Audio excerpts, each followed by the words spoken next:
Champions born from sweat and tears.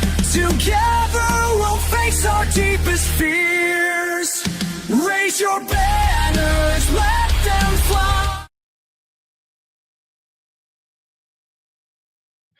Good evening, ladies and gentlemen. Welcome back to Dawn of Unity, powered by God of Death Official, production partner Nexus Event and ID Solutions Private Limited, streaming partner Router, official sponsor Get Stocked and Rapido, payment partner Imagine Pay. Me as TZ joining with Balduto Official tonight for the game number 1, the BO5 series, round of 8, going at God of Death Officials, Dawn of Unity. It's between Team C3 Meraki going against Team SBI, the new team who are right now entering into the scene of MOBA community tournament.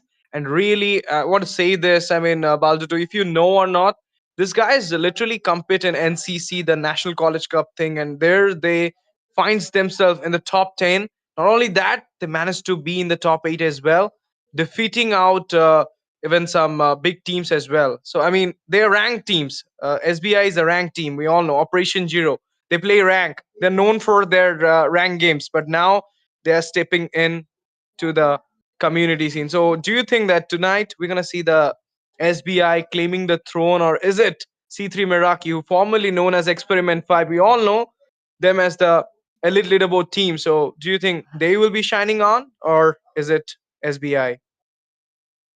And that's the big question, as TC official. It's that we have two really good teams here. Both of them fielding such a high level of lineup. Both of them are like, I think both these teams have probably gone against each other quite a lot in rank, but I think that's the difference. The real decider is the tournaments, and that's what Dawn Unity does. It gives us a platform to see whether these teams deserve that spot in the leaderboard, or is someone more deserving going to snatch it away from them. And that is exactly what's going to happen. And with that, the draft is already underway. SBI, right after Meraki takes out the R-Lord, SBI responds with a Grok and a Lance ban. And speaking of that Grok ban, do you prefer the Grok in the EXP lane or in the roam? Currently, I will prefer the Grok into the Roam rather than going on to the AXP. And beforehand, if you'll talk about the Grok like 2023, 2022, the Grok was so much used in the EXP, but now the revamped Grok is kind of little bit squishy with that. I mean, if you're going with the Thunderbolt and the attack speed items, like I mean, not attack speed, but more over the penetration items like Sea Halberd, or not the Sea Halberd, the Blade of Heptases, and the Hunter Strike. These items doesn't work so much effectively the way it was before. But now let's see the draft. Another band coming in, the Angela. You know this Angela thing, Baldudu. I mean, in the current scene, the Angela is so good because of the cooldown onto her hard guard. 11-second it is right now with an 11 enchanted second hard talisman. guard is crazy. That's basically like you have a built-in arrival with 11-second cooldown. You can jump on, you can cancel the hard guard, and you just instantly provide support to any lane which is required. Because we've seen a lot of times, like the Angela before the turtles, the Angela is going to be supporting the gold lane or the opposite lane. And the second the turtle fight is almost underway, she pops into the hard guard, and that 4v4 instantly becomes a 5v4 instead. And the 3v3 becomes a 4v3 with this, with the presence of the hard guard. So yep, definitely a really good ban, and the response is the CC. I mean, the CC is performing so well against the conventional EXP laners right now. The Esma, the Uranus, your Borg, whatever it pick is there, CC is just that good and versatile in the lane. Of course. And now you're gonna see the first pick. It's a Chushin coming in, SBI with the Chushin pick. This is so good. They're already prepared for the Fedrin or Baksha. If they're coming in, then we can actually counter them out easily. So C3 Meraki is actually so much into the Baksha centric picks. They can also go with the Ishan Shin, but there you go. They're going with the 1-1 here. Goal lane meta right now with the Kalea. So this Kalea being there, do you think that are we gonna see a little bit of hindrance from this Kalea to the Jushin or the squishy heroes, that is the goal laner or maybe the assassin, if they will be prioritizing it to the jungle?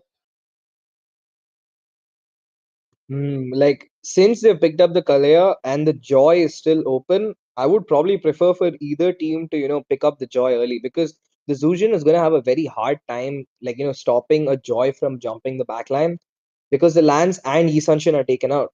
So I think the best jungle option right now would be the Joy, and a counter pick could be something like maybe the Fred, but a Fred against the Zujin is just a losing game. That's the last thing you would want to play. And right now, neither team wants to go for that jungle. We see the Franco being picked up. And this is the first time it's being picked up after all of these rounds. We're going to be seeing Franco in the roam. The bloody hunt is out for some blood, along with the Phobius. Okay, I really like the draft that these teams are cooking up right now because the Phobius is such a great response to the 1-1. He easily stacks up demonic force to jump around the match. Of course. And now let's see the last pick for this first picking phase for the side of team C3 Meraki. I believe they might go for the Lapu Lapu here. It's a good pick. Oh no, they're going with actually with the glue. Maybe the reason I told Lapu Lapu is not get here is because of the phobias. But actually Lapu Lapu, if you're a good Lapu Lapu player, you can actually go against the phobias and can take on the game. Because whenever you're seeing a winning lane is playing against you, you don't have to play the lane. You can actually go and give some rotation out to the mid or give some trouble to the jungler of your opponent's side. That actually counts in a good way for the EXP laner. I mean, don't do the laning. Just go and have some fun in the rotation wise into the other lanes or into the mid. In that way, you can actually win some trade. And they have taken out the Joy. I was actually expecting, C3 Meraki would pick up the Joy for themselves. But then it does make sense because right now you have the Phobius, and the last thing you want to do is give that Phobius even more dashes to play. So it's a good ban. You're trying to restrict the options in the jungle. Maybe a Suyo is still a very viable pick here. It's a great option to play against. On either side, a Suyo would fit in fine. But the response is going to be a Kimi ban because a mage has not been picked up by the side of C3 just yet. And Akimi is a great, a counter to what Zuzhin and Franco would be running. Because the movement slow stack, along with a 1-1 hunting you down, is just going to be impossible to chase after either of them. So they want to deny that snowball comp that maybe Super Rim and team want to run. So they take out the Hayabusa in the end. What are your thoughts on that? Is the Hayabusa still viable? Is it really worth banning out? Yeah, I mean, banning out the Joy and then the Hayabusa, they don't want this assassin mobility type. I mean, obviously, Haya and Lance are the two mobility type assassin heroes who are right now currently in the S tier jungle. And other than that, the two more S tier junglers are the Fedrin and the Bakshia. And if they are going with the Bakshia here, they can actually be having a little bit trouble because of this Franco and the Jushin. But Fedrin might be a thing because they have a Kalea. So with that Kalea, they can actually give a little bit of the region or the health to that Fredrin. So I believe like utility might be an option here, but as you mentioned, Suyu, a very old draft we are talking about right now, so might be a thing, but no. Okay, this is so That is, these unique. are very interesting picks coming out, man. I mean, unique with a unique pick, man. The Kagura again being played for the first time in this tournament once more, while they've taken out the Eve. And I feel like both teams are going for somewhat of a hybrid, pick-off comp because you have the Franco, who is literally the best roamer for a pick-off comp. And on the other side, you have a Kalia, who is the next best option. So, two really, really interesting drafts coming up from both sides. And Ash, tell me more about that Lucas pick right there. Bro, I can't say right now because you know what? These picks are so rational here. I mean, okay, Bakshia come up here, comments. So this is the thing I was talking about. Lucas is right now nowhere in the scene of jungle. Even that Kagura as well. I mean, you do see Kagura in the rank, but not in the competitive scene.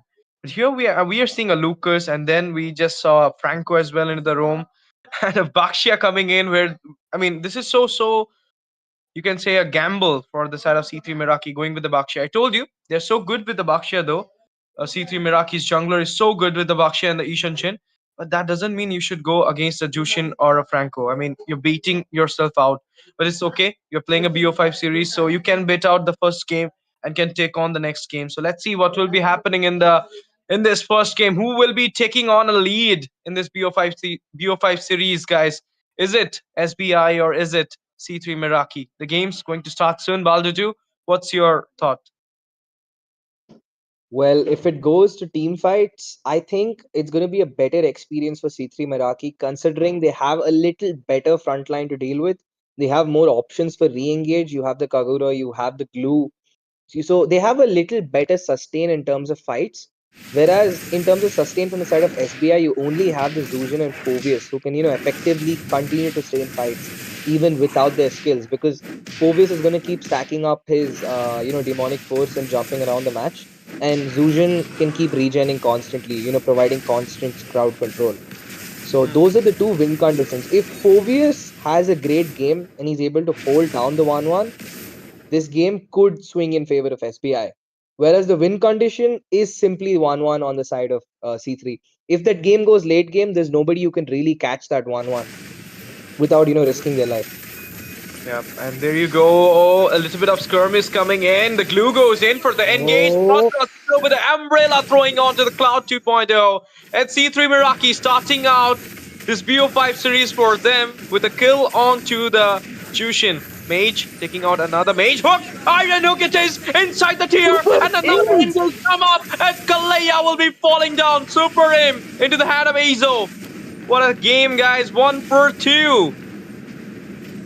And already it's barely a minute in. The buffs have not been taken yet. And even then, we've got 3 kills on the board. The turtle is nowhere close to being spawned. And Zenny, along with the side of Franco, both the roamers having such a big impact. And speaking of an impact, look at that. There's a jump. Uni gets caught down very low. Phobius is not there. But Kagu also gets brought down. Oh, on the top side, Granger, will he get that kill? Is there a disconnection? Because Damien is just stuck over there. But Bakshia is diving in and picks up the kill onto Krolo. On the mid side, the fight is still going on. Cloud gets poked down very low, and the turtle is finally up. And these teams are just brawling back to back. This is brawling, real brawling from both the sides. They have started it out with a fight, and again we are seeing the fight. The Kalea with the engage. We can see the Lucas coming with the beast form, going for that blast, taking out a double. Here it is. The Phobius might be taking out a triple at this point, because the grab is on.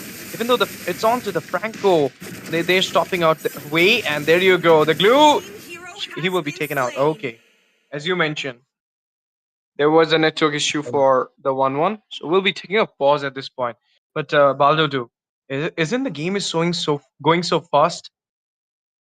Oh man, it's really fast paced. I mean, the scoreboard is to the upward. I think it's 4-4 each, if I'm not wrong, right now, with the end of Hmm, that round.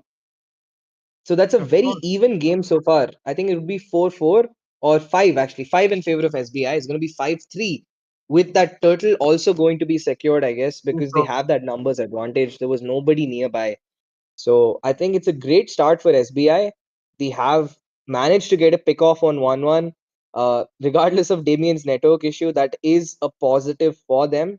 And if they can use this tempo to snowball that Lucas, it's going to be, the game 1 might just be secured for them. Damien. We're talking about Damien as well as Baldo too. That hook, that iron hook. I mean, you take out the Jushin, but then you didn't went back. You just went for the invade onto the red buff, and suddenly the hook appears and the Kalea goes down 1-for-1.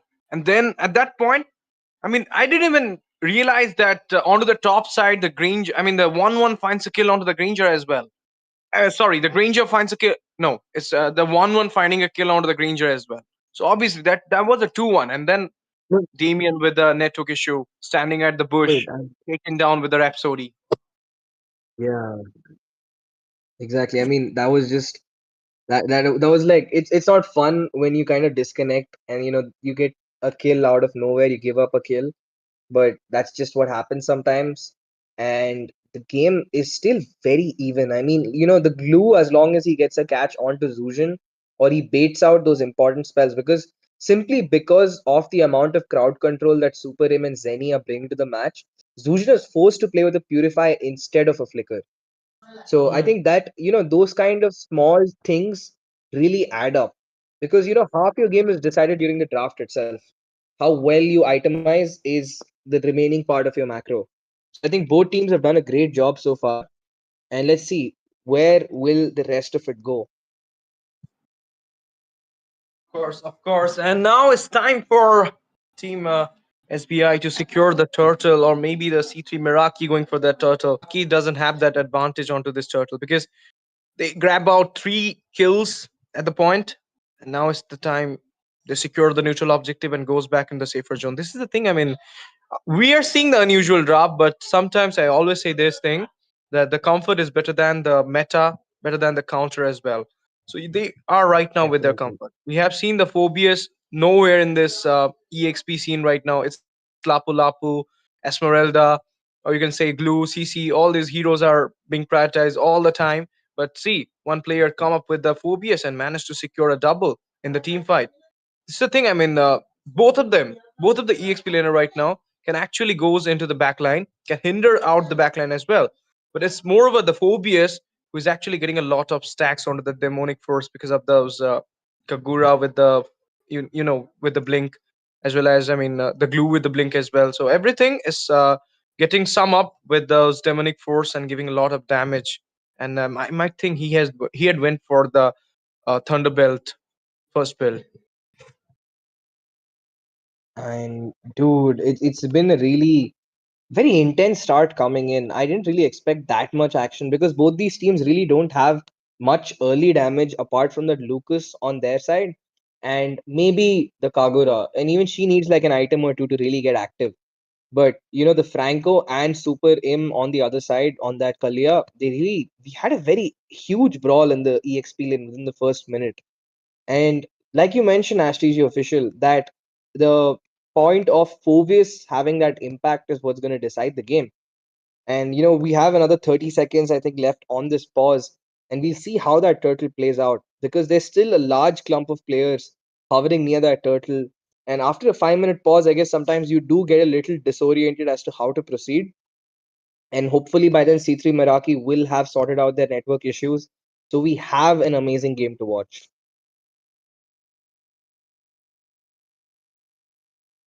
Of course, and this happens. Like, I don't know why, but whenever I take a first match at Dawn of Unity, something will come up, and the match doesn't went with the time.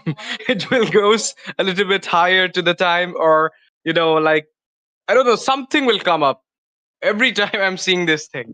And tonight it's the Demian with the network issue, but I don't know how much time is there to fix it out. So should we take a break, production, or we have to yap more? Production. Okay. We got the news from the production that we cannot take any break, guys.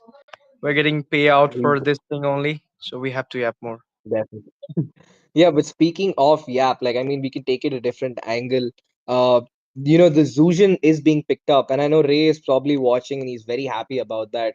One of our fellow casters, Ray Official, he's so good at what he does, and he is madly in love with Zuzhan. So if anybody is doing a Zuzhan cosplay or wants to collab with Ray, you can reach out to him on his Insta. He's always there. He's eager. He's ready.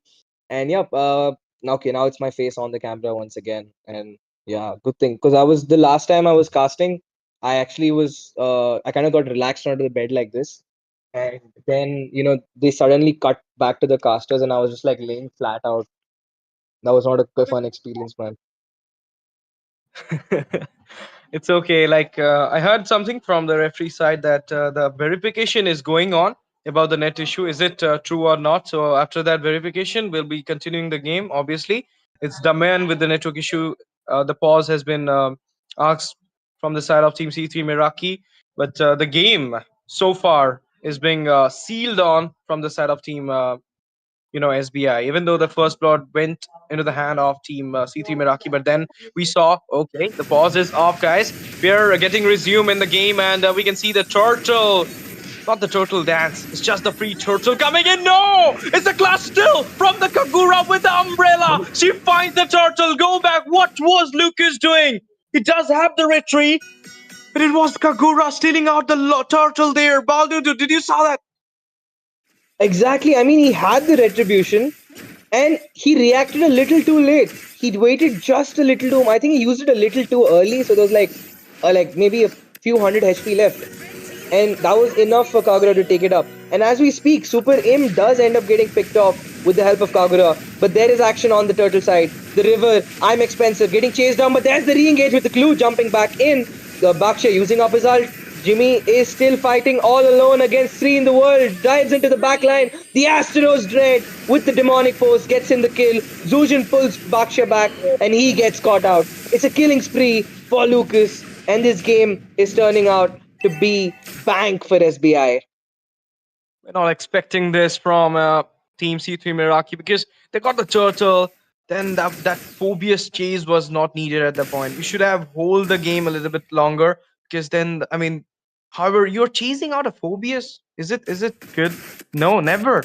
I mean, he can counter attack you. Oh, what happened in the mid side?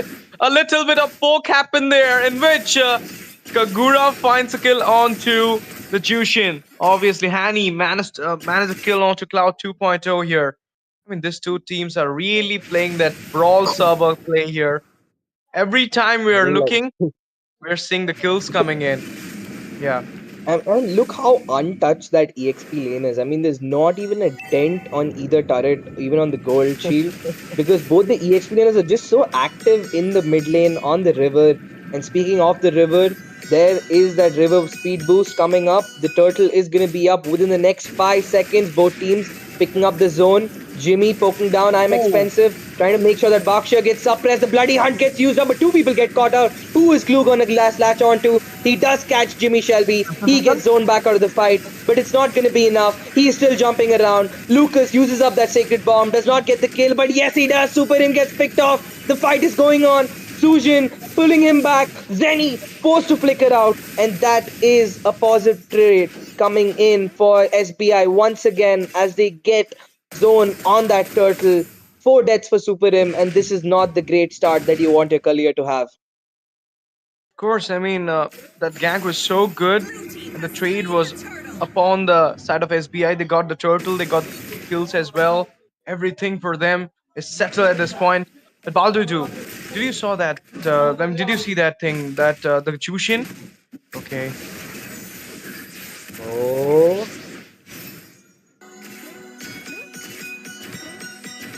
I mean, at this point, you know, you can see, I feel Damien has finally got his confidence back because see how aggressive he is with that positioning. Super Im does end up picking someone off. Will he get the ultimate in time? No, Krolo is the one who gets a pick off on the Godfather. The crossbow of time gets used up. I'm expensive, gets a kill on Super Im, but Krolo responds with a double kill. Make it 3. Can he get the 4th? He's hunting for more. I'm expensive, trying to make his way out of his life. Gets pulled back in. The flicker gets used up. Jimmy gets the mega kill. Styling onto the Baksha. That's 4 people down. And right now, Zenny trying to make his way out of his life, but Cloud will not let him get back. He is picking up that kill, sends him back to the turret, and that is 14 kills coming up for SBI Ash. It's over right now. 14-6 is the lead. The mid-tier falls down, granting them an extra zone for the jungle. And you can see that the goal lead, it's already 3k, 3.2k it is. Now it's raining again and again because they are picking out all these team fights for them. They're having the +1 in every team fight. They're winning out every team fight. Now you can see the zone coming in onto the 1-1. Is it Damayan? Like, Damayan didn't got that early spike because of the network issue. But now, I mean, the Granger got the stack. Even though you're playing the winning lane, but you're having the network issue and you're not having the early spike, then you cannot go for it. The conclusive bash is coming in there. Granger with the Death Sonata finds a kill out of the Kalia. Now they're going in. Unstoppable for the Phobias. Double will be secured by the Granger. Krolo with the shots. And there you go. The Crimson Beacon is on. The glue is grabbing on to that Jushin. But Jushin will be saved up. Oh my goodness. Killing spree for the Granger here. What a way, guys. What a way. 4-man down with just Baksha being spared here. Team SBI right now setting A domination against C3 Meraki. Oh my god, this is absolutely insane. I mean, Baksha is trying his best to make up for it somehow. He is trying to counter jungle, get some gold for him and his team. But that gold lead is so unforgiving. It's shooting upwards to 7k in any moment. There is the blue invade. Will they be able to get this blue or not? Zuzhan gets zoning them out. Look at that one Zuzhan and Jimmy against the world, but he finally gets caught out. Bought, bit off a little more than he could chew. The shutdown. Damien is the one who needs that much needed goal. And finally, SBI will have to back off over there after losing Jimmy. And it's his first death in a game involving more than 27 kills. Yeah, I think close to 25 kills. He's only died once. Of course, Baldudu, what a game it was. I mean, that those two fights in which this time I can say that the Phobius went a little bit overextended, but there you go. The Rhapsody comes up, Mega Kill being secured by Granger, and the Blast as well. The Lucas going in, unless the Beast it is, Unstoppable being secured onto the Kalia. Right. Is he gonna go for the 1-1 as well? He does have the crossbow tank marked onto him. But we're gonna not see any engage from the 1-1 though. Tortoise position just got used so that the Bakshia goes back in the safer zone at this point, dismantling himself. 21-7. 3:1. The ratio of the kill is it's so high at the micro. Even the macro is being into the lead for SBI. So everything immaculated at this point for SBI. They might find that Lord and take on a mid rush as well. And apart from one turret on the bot side, there's no neutral objective. Apart from that turtle turret, turtle steal by Kagura in for early game, there has been no other neutral objective that's been secured by C3 Meraki. And right now, no matter how good of a play you make, it's going to be hard to bounce back unless SBI makes a very critical mistake with this upcoming Lord Rush. If they get a little too greedy and continue to push that tempo, they might find that Damien is not going to be as forgiving, because he did manage to get that kill onto Jimmy Shelby, and that's a lot of gold that the Phobius brought him.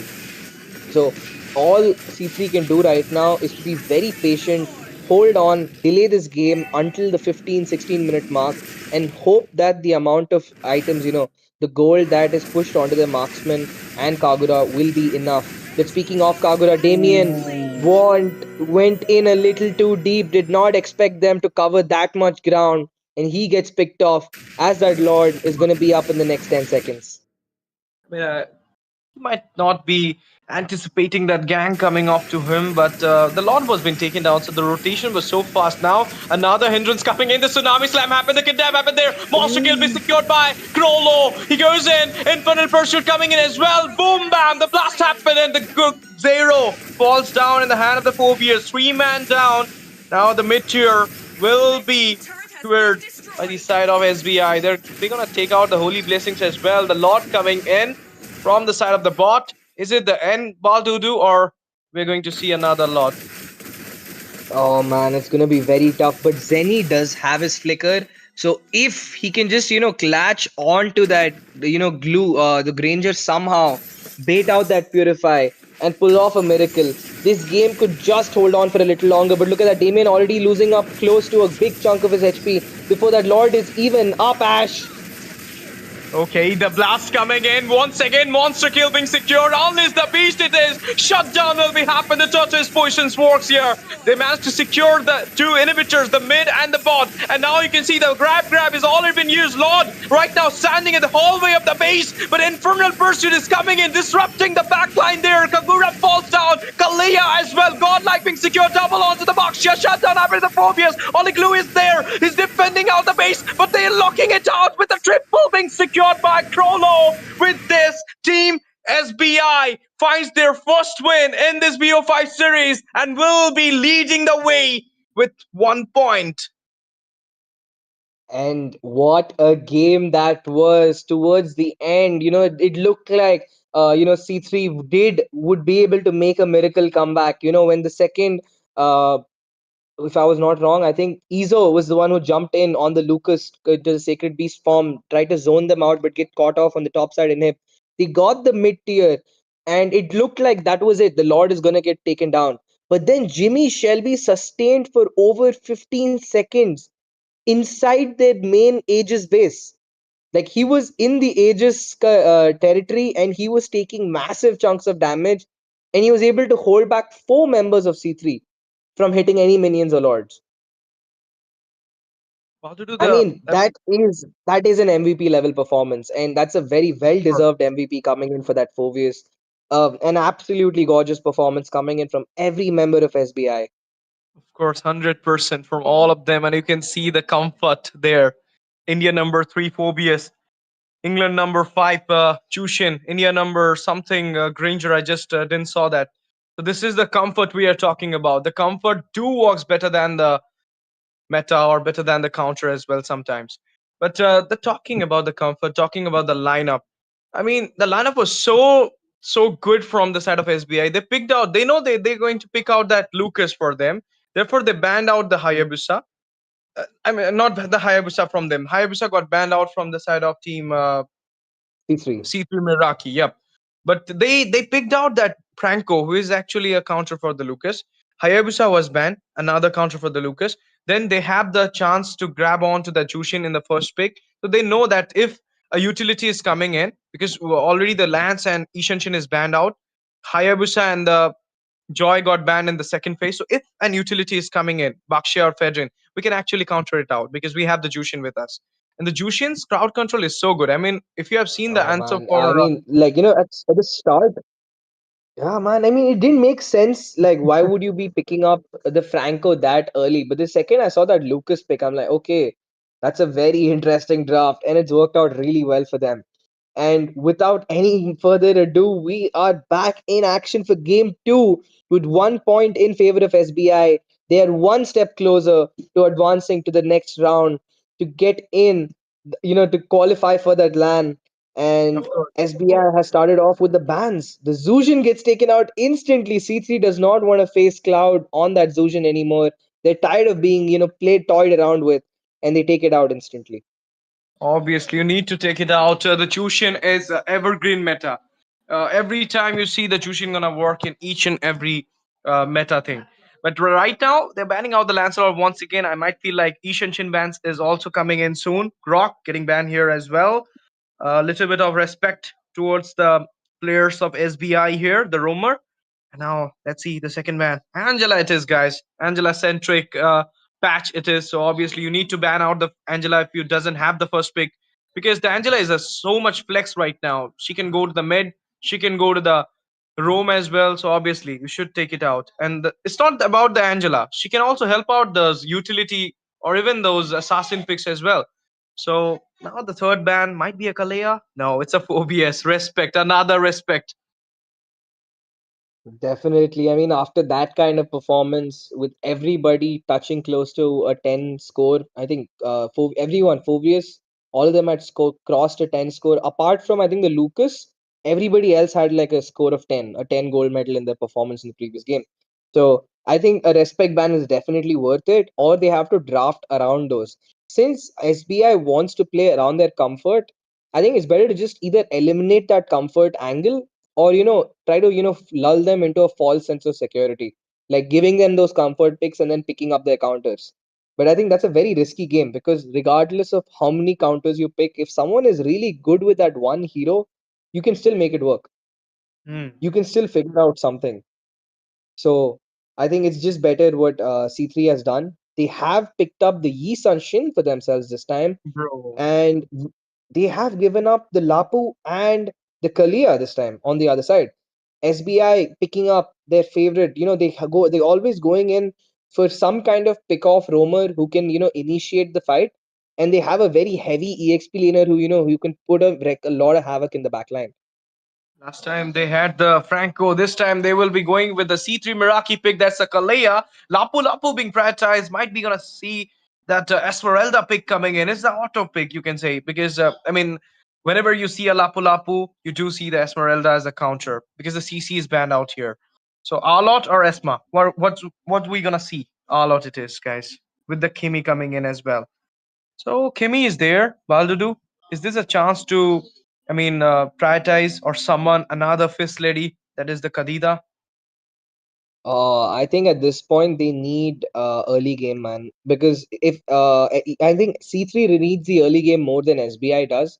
Because SBI with the comp they're fielding right now, they just need one person who can scale from mid game. Even a Harith would work in the gold lane at this point. Because these on the other side, C3 needs two late game heroes to really fulfill their potential. Kimi needs 2 to 3 items to get active. Yisun Shin needs 3 items to really get online.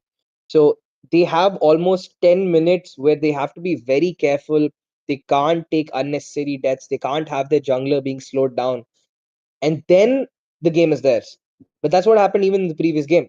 Damien never got to fulfill his potential because he was getting picked off constantly in the first 10 minutes. And by the time he started dealing damage, the game was basically over. He got the early network issue as well, so you cannot blame him that thing. I mean, he does have the Definitely. first kill against the Granger, but then the follow up was so good from the side of SBI because of the spike they got with those winning trades onto the fights as well as onto the neutral objective. Even though the first neutral objective got stolen out by the Kagura, but still they managed to win some trade and win the game. Now we are seeing the bans coming in.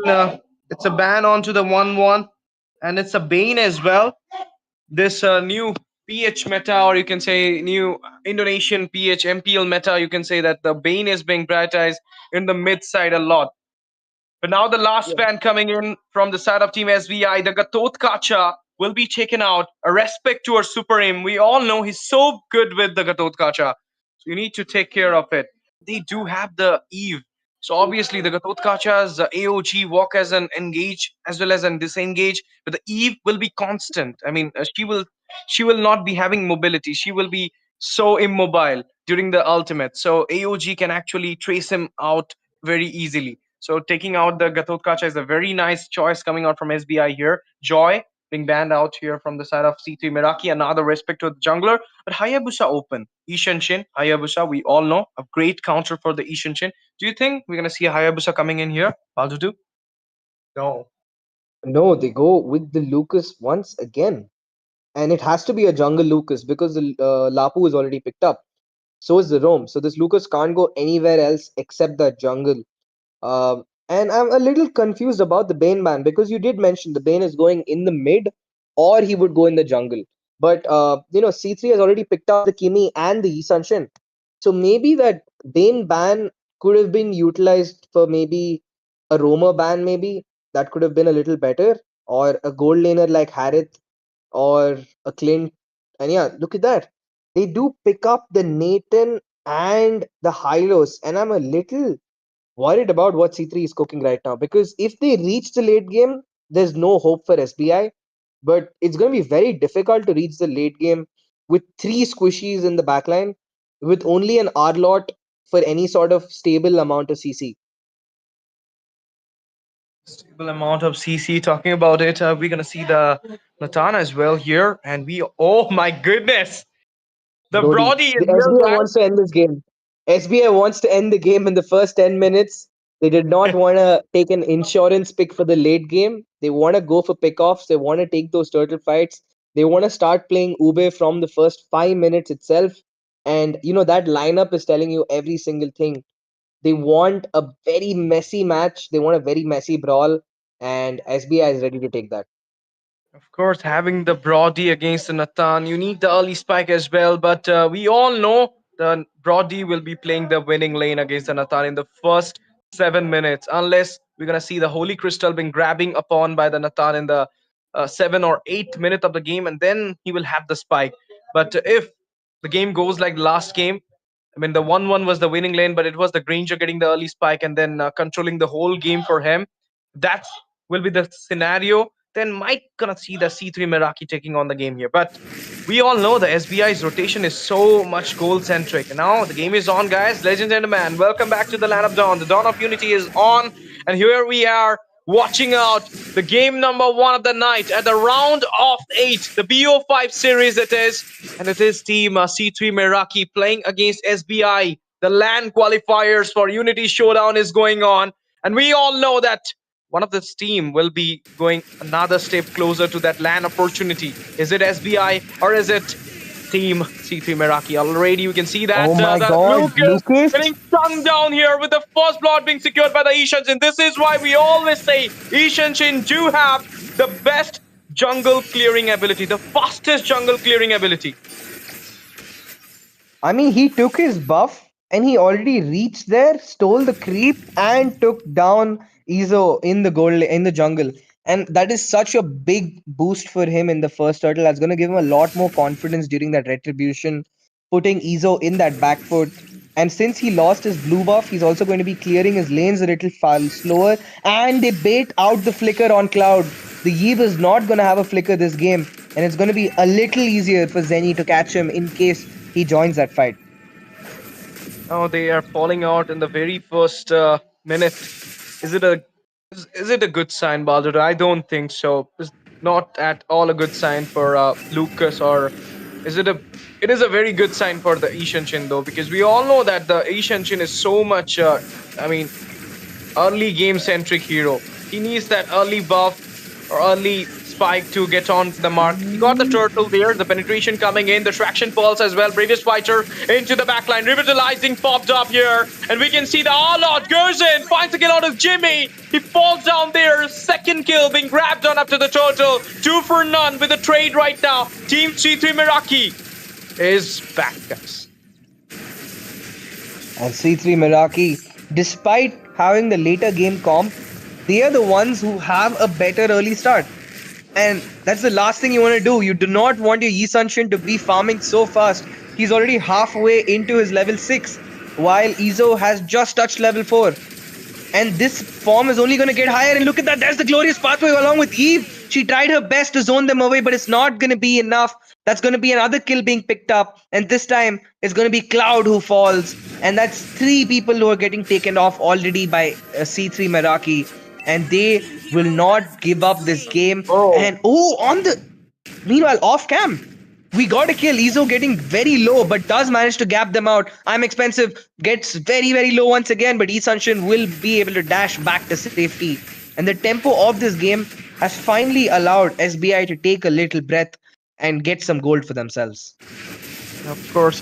1 for 3 is the score right now. They at least started the kill micro thing for them at last in just 3 minutes of the time, you can say. But now, second turtle coming in, I don't feel like team say SBI will have the chance to grab it on, because still the Ishanshin is having a lot of farm in his hand. So level 7 he is, level 6 is the Lucas. So obviously, I mean, 1 level ahead of the Lucas, so he might go for the second turtle as well. As you can see that zoning out perfectly, going for a shot onto the Lapu Lapu here. Poke going on, and this is the way we're talking about the second neutral objective. There will be a fight, Baldudu. What's your thought? Who will be taking on the second turtle? Well, in terms of zone, I feel like they have the Eve, but if Hylos has a great glorious pathway, this game might just turn around anywhere. And there is the camp that's coming in. Lapu dives in with his brave stance, uses up his ultimate, but he's caught in the midst of it all. The turtle gets completely reset. The fight is going in. Unique dives in the backline. There it is. Damien gets popped out very low, but Lucas is caught in the midst of it all. They manage to make a trade with Cloud, who gets another kill onto themselves. They poke them down really low, nearly get Zenny down. Unique trying to escape with his life, but it's not going to be enough. And that is a 2 for 2 trade on either side. The turtle not being picked up for anybody just yet. This turtle is going to live to see another day. But look how sneaky Krolo's being in the background. He's trying to pick up a very sneaky kill onto the YSS. Exposes himself a little too early. Forced to back off. Will he get caught out? Ends up using up his flicker to escape with his life. It was actually 3 for 2 with the trade, Baldudu, because we have seen that macro being grabbed onto the top side. The Brody didn't join the team fight though. It was Nathan who joined it, but he managed to secure that tier onto the top. That's a very, two-way thing. Either you engage or either you take up the tier. But now another engage. Glorious pathway popped up. Bravest fighter coming in. All on falls down. Poor member will be securing the second turtle for them. Oh, another engage. Hylos, he was about to recall, but he got zoned out by Unique there. He doesn't have the Tsunami Slam here, but the KB just giving a little bit of poke, and second turtle goes in the hand of Team SBI. 5-4 is the score. And they managed to turn the game around completely. I mean, the tempo is completely shifted in favor of SBI once again. And that is the advantage that draft gives you. The second all these players hit their level 4, level 5 spikes, they're just a little more deadly than the others.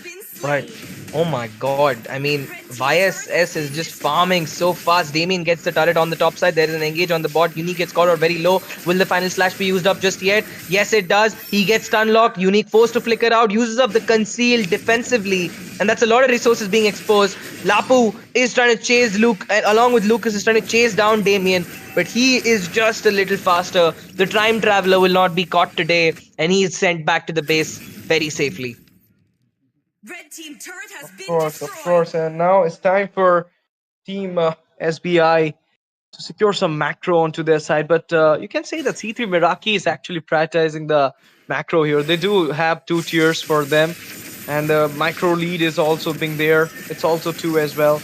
And talking about the goal lead, it's not so long, not so heavy. It's just 1K. Brave Spider coming in. Glorious Pathway as well. Manfred Chakra just got released. And there you go. He got the slash there. But this zone from the Kalea. Tsunami slam happened. Kidnap Owen. Roddy with the shots. With the spark in his eyes. Will be securing the kill onto Arlot. It's a 2-for-none trade coming out from the side of Team C3 Meraki. Not C3 Meraki, SBI. And that was, I think it was a mistimed engage coming in from Zenny. He thought he was going to go in for a re-engage, but ends up being stuck in the midst of 5 members of SBI with no space to breathe, and he gets taken down. And it's not a great start for Damien. While he's gotten his impact in the game with turrets, he's not able to get himself on that kill leaderboard just yet. The third turtle comfortably being picked up by the side of SBI. They do not want to risk taking it to a Lord, and they're just going to pick up the turtle for themselves. And Ezo, learning his mistake from the first game, is very prompt with that retry this time. He does not want to give up another turtle to Henny. Henny, of course, and now Zone, Bravest Fighter, Glorious Pathway popped up as well. Killing spree secured by Zimmy there. Onto the Kimmy. Zimmy onto the Kimmy. Okay, that's so good with the rhyme. But Nathan, what he's trying here? Okay, he's trying to do a sneaky picky at the bot side to take care of that second tier, but he couldn't manage to do that. Onto the top. And SBI finally does manage to get their tempo once again. They're going to start collapsing these turrets one after another.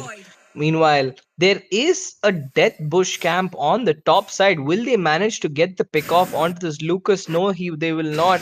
Lucas thwarted their plans by just going in for a simple mid lane rotation. Does not want to get greedy. Arlot, will he use up the final slash? No, he does not. Baits out the Sacred Beast form. The final slash gets used up, but he's CC immune. The flicker is not going to be enough to save him. Unique along with Cloud will dive back in. Super him gets popped out very low. Jimmy fighting under the turret with the Mountain Shocker. The Brave stance along with the final throw of the blades will get him the kill.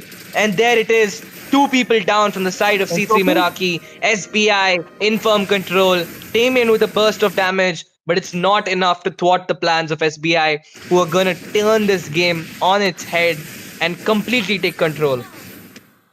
I mean, oh my goodness, what is happening there? Lapu goes in, finds a kill onto Nathan, but in the process, he got shut down for the overextension. He has to give that price, and he just got deleted down by the high loss with the poke, with the penetration circle. But now, in that way, they didn't manage to take out that holy blessings, though. 6 seconds for the Lord incoming. There you go, the second tier falls down. It's just the 3 inhibitors standing strong at right now for C3 Meraki, even though the start was so great for them. But now, the latter phase is so bad. They're falling out with the micro. I mean, that was a time, if you remember, Baldudo, I was saying it was a lead onto the micro for Team C3 Meraki, but now they are with the -3 for them. Attraction Pearls for the zone onto Unique there. We might gonna see a contest onto the Lord for sure. Oh, Unique is searching for an opportunity to get the pick off. But look at that on the top side. Lapu gets caught out. He does try to use his Mountain Shocker, dealing a metric ton of damage. But oh, it was a Lucas, my bad. I saw the CC immune and instantly assumed it was a Lapu. My bad, folks. But it was Lucas who gets taken out. But in the meantime, Kimi gets caught out of nowhere. The bull takes out Senny. And that is a favorable trade for SBI once again. While they may have lost their jungler, They made sure C3 has no hope of picking up that Lord without the help of Kimmy. It's only Nathan and Kimmy who can somehow pull off a miraculous defense right now. But despite all of this, I am expensive on the Yisun Shin has been doing a great job with how much he's farming. Despite the disadvantage C3 has been in, he is still a level up ahead of the Lucas. But look at that Grand Theft Auto going on. Unique is trying to chase down Damien. He gets stunned. He has the help of the Hylos. The CC immune is going to be used up, allowing Cloud to pick up the kill. And now it's Hylos against the world. Kimmy using up her ultimate, but it's not enough. Shut down onto Super Im. He was the only one untouched, and he will be taken down after a really long time.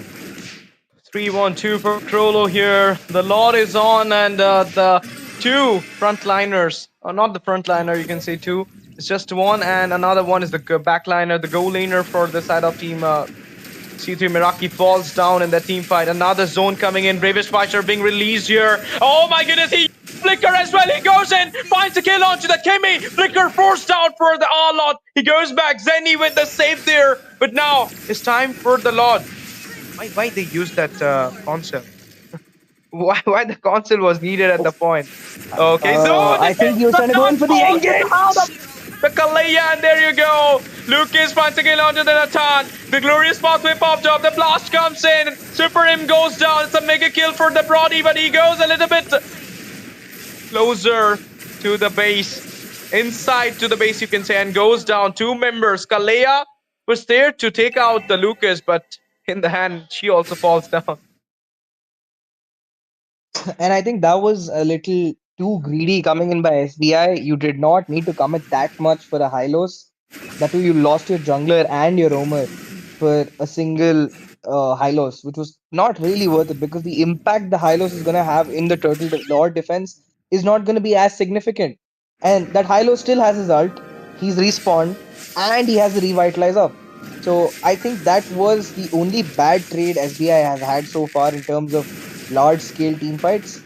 Diving into those inhibs so early was a little risky, considering the fact that you've already exposed the Divine Shield. There was no need to make those kind of extensions. Obviously, and now the Lord marching in.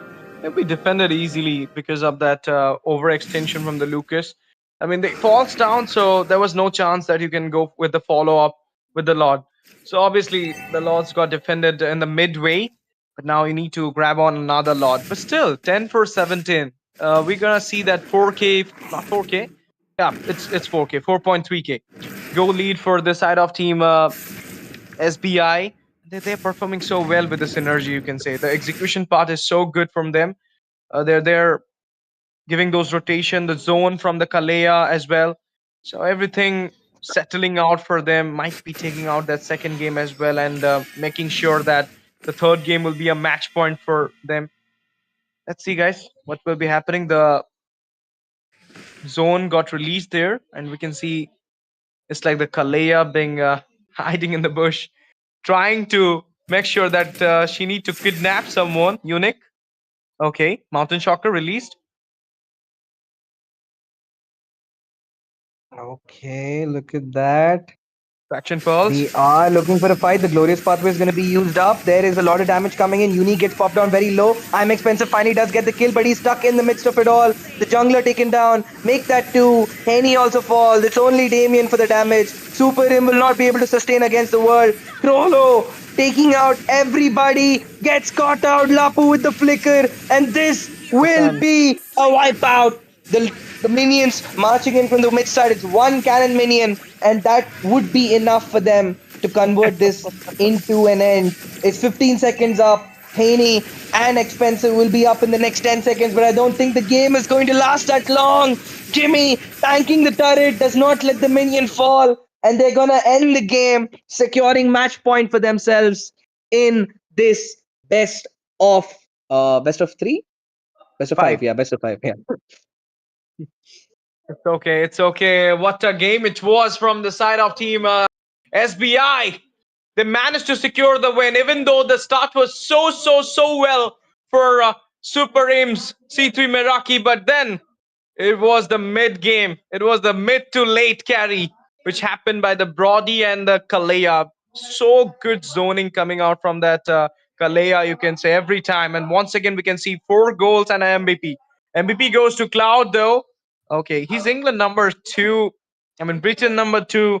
Eve as well. India number 17, Kalea.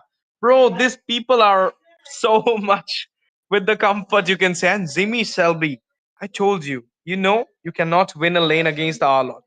So he was giving continuous rotation towards the mid and towards the jungle for the Ishan chain. I mean, if you're gonna give a little bit of, block or a little bit of guarding onto the jungle, opponent's jungler, you can actually have the snowball for yourself because you'll not let him have that snowball, and your jungler will might be having that extra spike or extra level up against the Ishan Chin. Even though the Ishan Chin grab out the level 7 before the Lucas, but still the mid to late, what we are talking about, it was the Brody's game. You said that they will be fighting continuously, they will be brawling out again and again, and it will be the game of SBI. It's just happened, just like the Baldudu sir said that it just happened as well. But now the third game is on. Baldudu, will it be a 3-0 clean sweep? Once again, I want to know what's your thought on it, or are we gonna see the comeback? Um, Well, I would always prefer for a comeback because I love watching exciting games. I mean, that is the fun of MOBA 5v5. The game can turn around any moment, but with the tempo that SBI has picked up for themselves, that's a huge confidence boost for them. Meanwhile, C3 will have to be very careful. They're going to be second guessing every single pick they make this game because there's a lot of pressure on their heads right now. They need this point or they will be going home, and nobody wants to do that because everyone wants to make it to the LAN. And speaking of the bans, we're back for the game 3. It is the Grok that's get taken out first. We're not going to get to see the Grok anytime soon because he's just a little too strong in the current patch. Of course, and now it's the time for the game number 3. As we can see, the draft is on. It is Dawn of Unity, guys, powered by God of Death official, and you can see the first ban is a Grok from SBI side. It's, you can say that one thing that Grok has been taken out from both the sides. Eventually, whenever they're getting the first pick, they're taking out that Grok. So I mean, they're so fear with that Grok. I don't know why, but they're in so fear with that Grok. Angela as well. We all know that Angela should be taken out, but this is the fun of the BO3 game, Baldudu. When we approach to the third game, I mean BO5 game, when we approach to the third game or the fourth game or the fifth game, you actually know the term cards, which has already been revealed out from the side of your opponent. So you can actually ban it out, or you can actually make a strategy on it as well. You know that they're good with the Katot Kacha, they're good with the Kalea, then just ban it out. Just don't let them give that thing, that comfort for them. That is the thing. The Kalea got Oh, banned, Ishan as well. okay. And Ray Zujin gets taken out once again. And I think they should be probably taking out the Eve, or keep it for themselves if they have a good Eve player, because we saw how much of an impact the Eve had, the amount of slow she was putting on. It was impossible for Damien to really stay in that fight because the second he would join into the fight with his transposition, he would instantly get shredded by the poke that he was bringing in. And what they left? Wait, isn't the Angela banned? I don't know what's happening. Angela is in the ban list. Angela is in the pick list as well. So I think there is a And glitch. It will be and I mean solved that. also. No, okay, it's a 1-1. Okay, it was the 1-1 that was banned out. And giving SBI the Angela with how good their rotation already is and not picking up the Berkshire for themselves. I mean, that's a very risky strategy. Okay, They this picked Angela out is broken, bro. I mean, this Angela is broken. That's like a triple Angela pick at this point. We're playing Sanchi.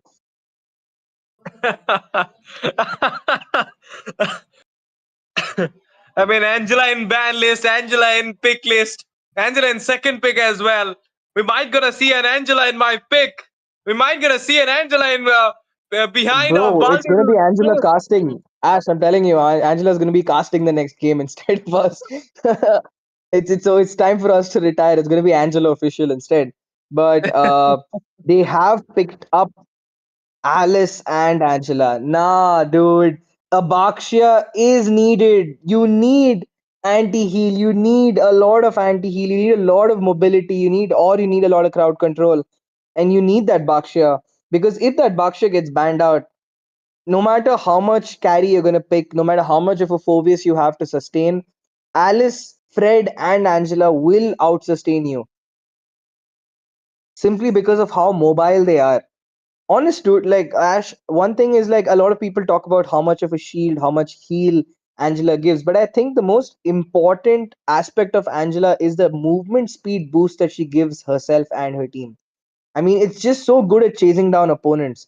You latch on with your roamer and you can lock down basically anybody on the map. Baldudu, did you try the new Alice? I have tried out the new Alice.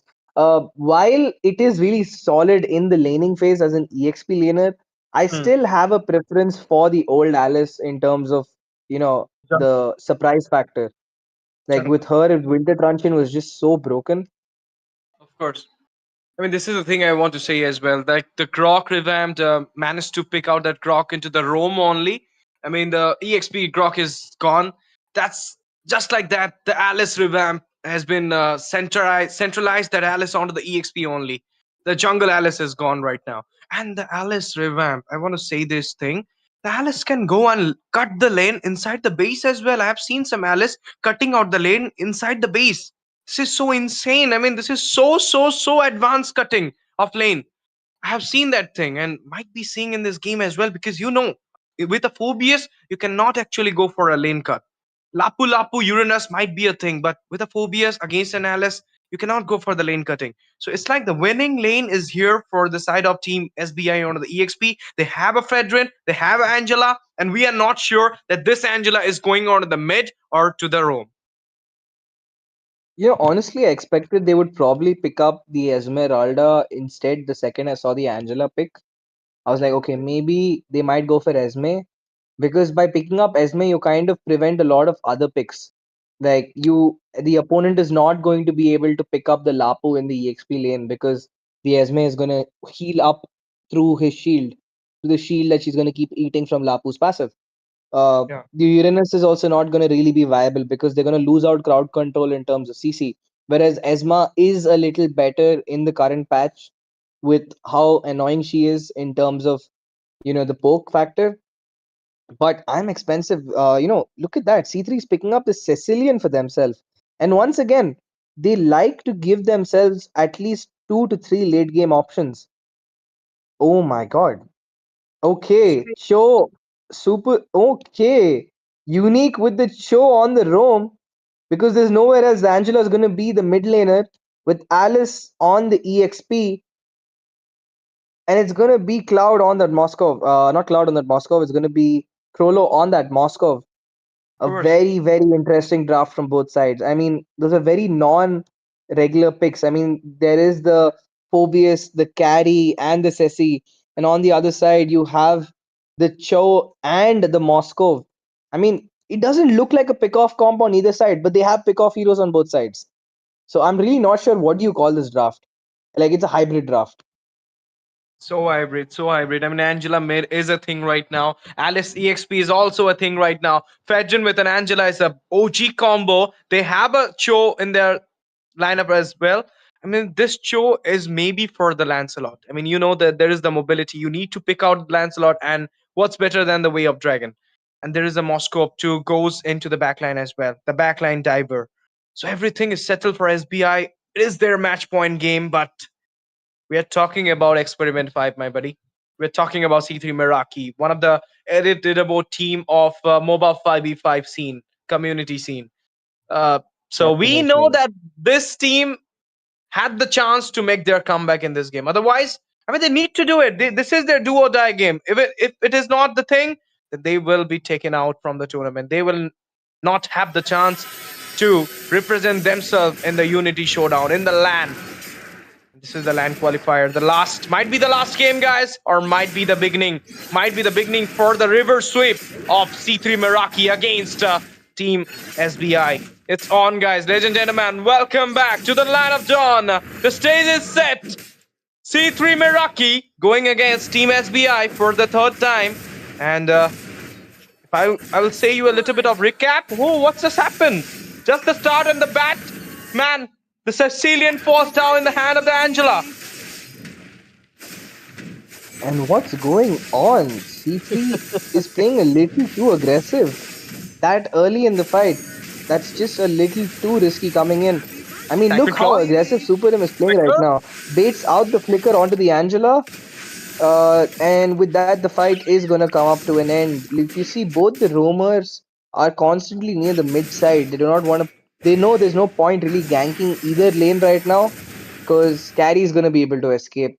So will Moscow. So will Phoveus, and so will Alice. So they know it's just better to give your mid laners the advantage, especially on the side of SBI, because Angela will not be able to clear and keep up with the tempo that the Cecilion will bring.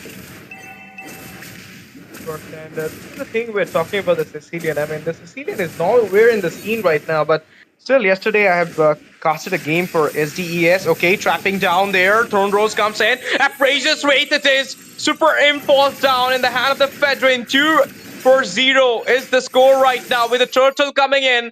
A little bit of advantage to secure the Turtle uncontested. This is the thing about the carry there.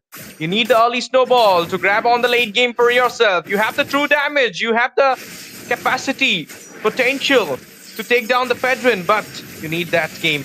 Okay, the Lancelot with a puncture goes in. He falls down with the blood. Oh, and the Turtle being secured by the Alice there. The blood bath is coming in. The flowing blood is there as well from the Alice. There you go. The penetration circle is right now penetrating out that Phoveus there. He needs to go back as well. I mean, this thing, Baldudu, if you will actually see, the Angela can go for the hard gun onto the Alice, onto the Pedron as well. So they're literally having a good draft here, SBI. A really great start for SBI. Once again, 4-0 in the favor of their side. The Fredrin has got up his objectives. The Angelas had a great start. Krolo has been absolutely untouched, having a very comfortable laning experience. C3 Meraki has to do something and they need to do it fast, because the last thing you want to do is give any of those heroes a snowball, because it's just going to be impossible for Damien or Godfather to really stay in the fight. The issue is not that they don't have the damage. The issue is that they keep getting zoned out. Every time Hennis joins the fight, he's getting picked off by the Cho. He's getting taunted by Ezo on the Fred. There's a Cloud, the Angela that's constantly poking him with hard guards. And there's also an Alice just teleporting around with, blood on the match. Obviously, and 4-0. This time, it's like the previous game, Baldudu. 4-0 it was for C3 Meraki, but then we saw that mid to late game control coming out from the side of Team SBI and secure the game as well. So I'm gonna see the same thing as here, because this is a do or die game. They need to give their 100%. They need to secure the win. Otherwise, they will be out with a clean sweep onto them. C3 Meraki, but now puncture, Throne Rose onto the gold crab, Phantom Execution as well. EXP Crab it is. Infernal Pursuit coming in. He does have the sign that the hard guard might be falling onto him. Okay, the blood, the flowing blood just got used there. Blood is coming as well. Fedrin goes in. A little bit of hindrance to the blue buff there. The bat impact coming in. It is an engage. A scar miss happened there. Appraiser's Wraith might be coming in. The AOG as well as the Way of Dragon connected on the Sicilian. Super Impulse down. The hard guard is giving a lot of reason to the Fedrin and the Co. In this way, they will be managing to secure the kill on the Phoveus as well. Onto the top side. Flicker being used. The true damage coming in. Carry devoured out the Foscob.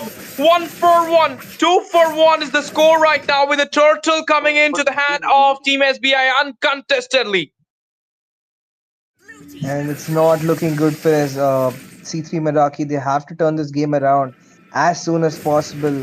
The goal lead within the first 5 minutes, already shooting towards the 3K mark. And the Turtle is going to be up. They have already got 2 turtles for themselves. SBI wants to make it a clean sweep, and C3 Meraki seems to be making it very easy for them. Yeah, and on the top side, you can see that little bit of zone coming out from that show here. Show roam. Bro, this thing was like one season before. And now we are seeing the same thing coming in as well. Even though this is not a feature gameplay. Oh my goodness, flowing for blood. The blood, oh, as well. Carry falls down. Hard guard coming in. Alice it is. Will be taken out. Way of Dragon connected on the Lancy. Lancy goes with the Spear of Misery connecting to him. Another Spear of Misery coming in. Super M got immobilized. But he goes back in the safer zone. Phobius, give that rotation to the top right now. But the blue buff will be stolen out.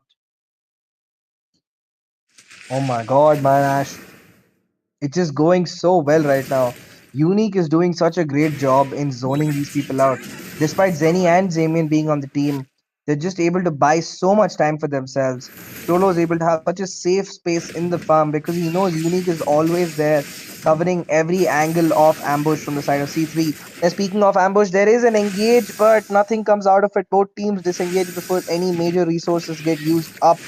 That turtle is up in the next 30 seconds, and you see already the way both the teams are rotating. They're clumping up slowly but surely. SBI is already in full Ube form, with only the Alice going to clear lanes and farm up.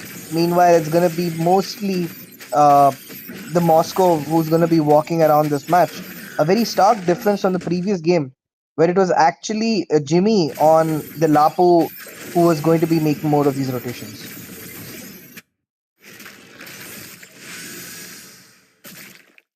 Indeed. And now the reverse spawn. That means it's time for the third turtle coming in. And yet it was SBI's game in the objective securance. But now, one more, okay, securance onto the macro. The carry. Just release the ultimate as well. Doesn't went for the engage though. Third turtle being secured easily for the side of team SBI here. But the flowing blood being used here. The blood is coming as well. Do we see a blood ad as well? No. He goes back. The hot guard mark was on. A little bit of zone coming in. This is the way we're talking about the goal lead. It is so good for SBI here. They have a 5k goal lead, and another time didn't manage to take out the blue. No, the retreat popped up. Lancelot got the blue there. Engage. We're gonna see an engage here. No, they disengaged themselves.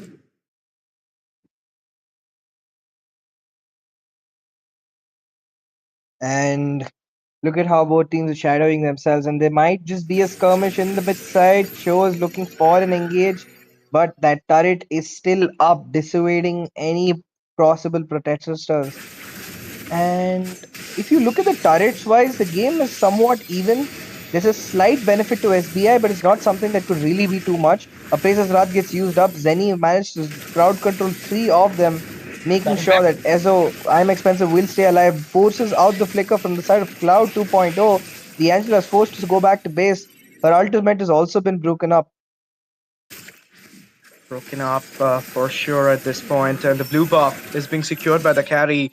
Fedrin, little bit of a higher onto her, but carry managed to go back so fast.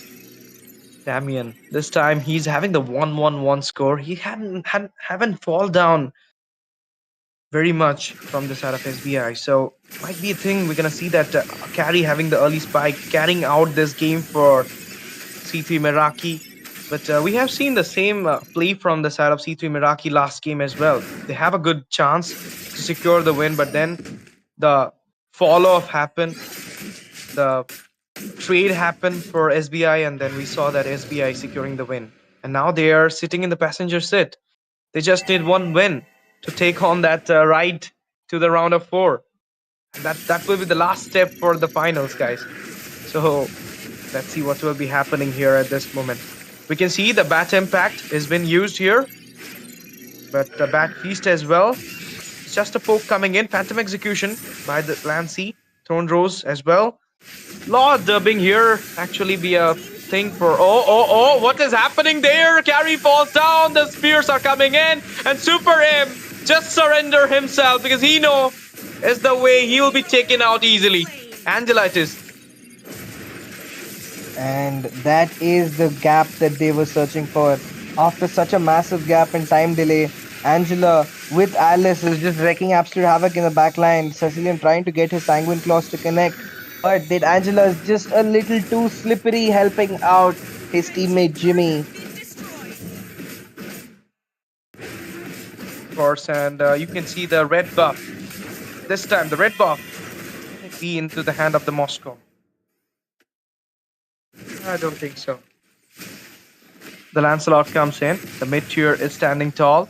Lot being secured at this point. I mean, the Lord dance has started. It is an uncontested Lord for the side of Team SBI. As you can see, we might gonna see an engage, or they will be waiting for the Lord to march in.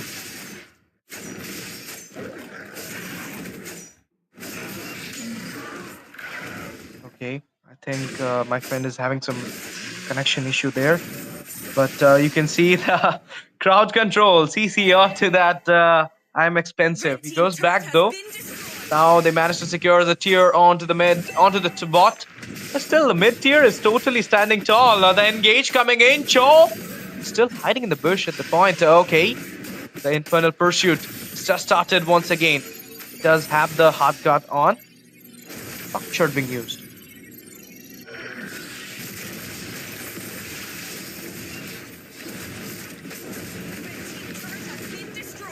They finds a way to grab onto that third tier onto the mid, and now you can see that second tier is also in danger at this point.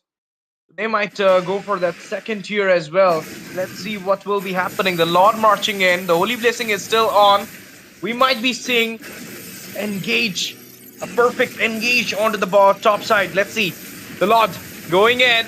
The Holy Blessing goes up, but the engage didn't come up.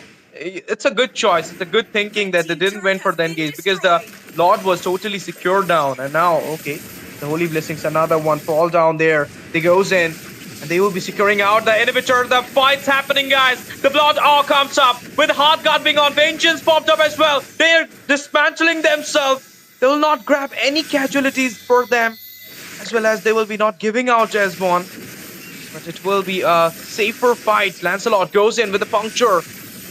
And in the meantime, Eunuch is zoning out the perfect situation. Goes back as well. Bat Impact coming in. 10-2 is the score, guys, with an 8k goal lead. Is there any chance that team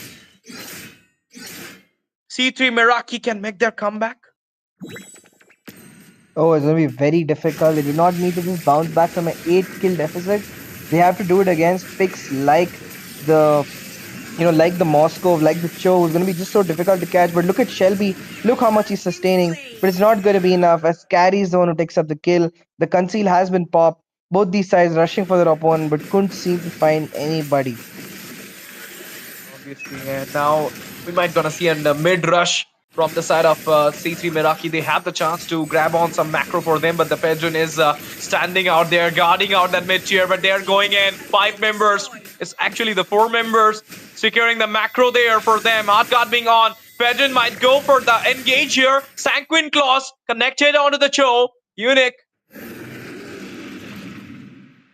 And I think this is one of the longest games that has gone between SBI and C3, because we're almost touching the 14-minute mark and no Lords have been really taken up just yet. Of course, I mean, one Lord has been taken out, Baldudu. But this is the second Lord being contested out. It might be an uncontested Lord as well, because this has been seen so far. But there you go. A trap happened, and the trap will be taking out the Cho there. It doesn't have the roamer to zone out perfectly. The Lord contest is still going on. The AOG come up there. The Moscow with an engage and killing spree onto the carry. The fight is happening. The skirmish is happening as well.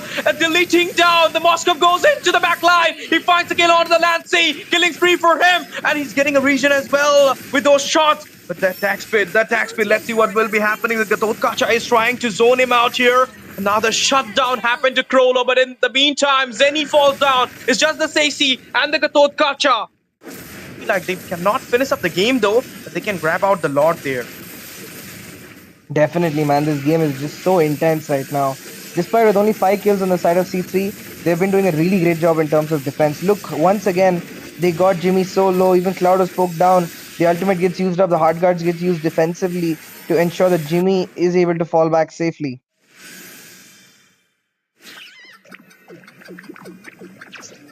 Obviously, Baldudu, and no, I mean, I don't know why they didn't win for the Lord. They should have contested that Lord. Not the contest. They could have grabbed it on easily. They waited for it. So, I mean, they're waiting for the perfect moment. They know that the damage dealer from the side of team C3 Meraki, it is the carry and the Lancelot. You need to take care of them. Even the Hani as well. Look at Hani's KD, 0-1-3. Just fall down for once. So he might be playing so safe at this point. So you need to grab onto the backliners, the two backliners, Carry and the Hani, Damian and the Hani, obviously. And for that, you need to dive into the backline. And who is there who can goes into the backline? It is the Cho and the Moskov. But the Cho is taking care of the Lancelot here. So it is more onto the Moskov. He needs to take care of the backliners. They do have the AOG here. They can actually go for that contest. They're zoning out perfectly. They are having a good position. Okay, the flowing blood just happened. Blood as well. The hot guard coming in. The blood Ed as well. He falls down in the hand of the Carry. The 2 damage happened there. The immortality is acquired by the Cho, and onto the top side. A little bit of split push was going in. He was actually trying to go into the back door, but there you go. The Sodi connected. The knockout from the Lord. Phobius goes in. Infernal Pursuit. Retreat happened. The securance of the Lord from the Fedrin. Moscow finds a kill onto the man. Krolo is going for a double. He'll be finding it onto the CC as well. Killing spree onto the Phobius. He goes down to the Phantom Execution, connecting onto him. Throne Rose. Way up Dragon connected. The Lancelot still surviving. Is the utility build. He will use the puncture. Throne Rose once again coming in. Phantom Execution as well. He's going back with the help of the minion. And the Throne Rose again comes up. The hard guard being connected. Immobilization doesn't happen to the Lancelot. He finds his way back into the base, but the Lord marching on. 3 members, not the 3, 4 members. Krolo can also join with the help of the SOD. So are we going to see the mid rush? I mean, not the mid rush. Are we going to see the Lord rush and the end of the game? Baldo Duar, is it the defense coming out from the side of C3 Meraki so that they can have another Lord to contest?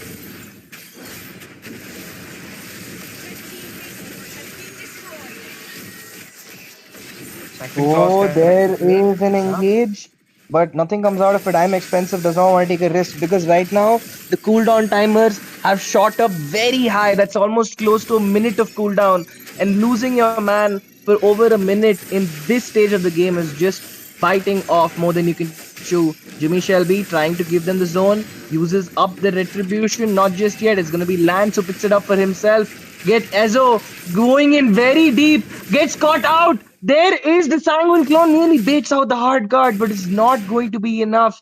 Fredrin will live to see another day. The Lord is up in the next 1.5 minutes, and this game in the meantime can go anywhere. Just look at the positioning from the Cho, how aggressive. There's nobody there to follow up. He's just making sure all the vision is provided for them. Yep, and you can see that they might be going for that pace, but they didn't win for that because of the defense coming out from the C3 Meraki there. So now, I mean, I told you, if not this slot, then you have to go for another one. So let's see if they can actually secure that lot and can come up with the strategy to push it down. But if you're taking the game a little bit late, the carry is getting the spike, Baldudu. It might be a chance that they can make their comeback with a single wipeout. And this could just be the game. Oh, Unique getting caught out, forced to flicker out there. That's a very big resource that gets used up before this Lord. Yep. They got the Lord there, Unique it is. And, I mean, but they have the chance to grab the Lord as well. They have 2 frontliners, Alice and the Predrin. Might be a thing that they can contest the slot, Team C3 Meraki, because they know that Unique is not there. Last time also, Unique was not there for the Lord fight. So it's like, I mean, they don't care about the Unique. They know that they have the Predrin here. But you know how you can win this game. You can actually win this game by securing the kill onto the Krolo. He's the only damage dealer they have. Angela, he cannot give that damage. Fedrin, he's the sustain as well. But now the engage coming in. And the Alice, but she's sustaining. Oh my God, Ash, what is going on? That Alice is unkillable. She's just not stopping, and that fight turned out completely different. It looked like, the carry will be able to take this game around completely, but it looked like the carry is going to be taken out. It's going to be just one person against the world. It's only Super him and Zenny, and he will not be able to sustain no matter how much he tries. He's jumping around left and right, taking in all the poke, gets immobilized, buys some more time, but it will not be enough. He's still alive, under the onslaught of 4 people. Zenny is able to buy a lot of time, but will it be enough? Will Damien get back in time? Super him, clearing that lane as much as possible, but it looks like it's gonna be all for naught. It's not gonna be enough. The next wave is down. The AOG gets used up, but SBI will be securing match point for themselves. It's over, guys. Team SBI won the game. Clinch up onto a 3-0 series. Clean sweep against the C3 Meraki. Finds their way into the semi-finals. Or you can say the qualifier. The last game for the qualifier. So it might be a thing that SBI will be in the LAN. But this is the thing, guys. They managed to secure a win against an elite leaderboard team. That Elite makes them leaderboard the team. elite leaderboard team. That is a big achievement. A hearty congratulations to every member of SBI out there, and hard luck for C3. But this was a sheer outclass. That final fight, I mean, Jimmy Shelby, if there was a series MVP, I think it would go to Jimmy Shelby. I mean, you saw the amount of damage he was sustaining even before Angela got the hard guard on him. He was taking damage all the way from Sicilian, who had the wishing lantern, a carry who was playing a DHS build, along with Lancelot, who was building true damage on himself. I mean, that is a crazy amount of sustain. But the MVP is going to go once again to Cloud 2.0. With the Angela. You should not left the Angela in the drop, guys. But with this, me, STZ, and Baldudu will be signing off from Dawn of Unity because it's time for us to take a break, and the new casters will be joining you soon with the the second BO5 series, the last game of the round of 8 will be happening soon. So stay tuned, guys. Stay hydrated. Peace out. We'll be coming back soon, but Yup. not us. A new set of casters. Yup, this is Ash TZ official and Baldudu official signing off. See you guys. We'll be back with the game 2 with a different set of very talented casters. Or can they? Seems like they'll be defending it, but okay. The next wave of minions is arriving as well. Shutdown secured there by Nene though. So that's a good amount of gold that he got. But okay, there is Jungkook still alive. There is Aaron still alive. They do not have enough HP, but okay, Jungkook, he does have the minions to make use of. And will he go in? Oh, he gets a little bit of skirmish coming in. The glue goes in for the engage. Oh. With the umbrella throwing onto the Cloud 2.0. And C3 Meraki starting out this BO5 series for them with a kill onto the Jushin. Mage taking out another mage hook. Iron hook it is inside the tier. And another SBI. Even though the first blood went into the hand of team C3 Meraki, but then we saw, okay, the pause is off, guys. We're getting resume in the game, and we can see the turtle. Not the turtle dance, it's just the free turtle coming in. No! It's a class still from the Kagura with the umbrella. She finds the turtle. With the help of Kagura, but there is action on the turtle side. The river, I'm expensive, getting chased down, but there's the re-engage with the clue jumping back in. The Baksha using up his ult. Jimmy is still fighting all alone against 3 in the world. Dives into the backline. The Astros Dread with the demonic force gets in the kill.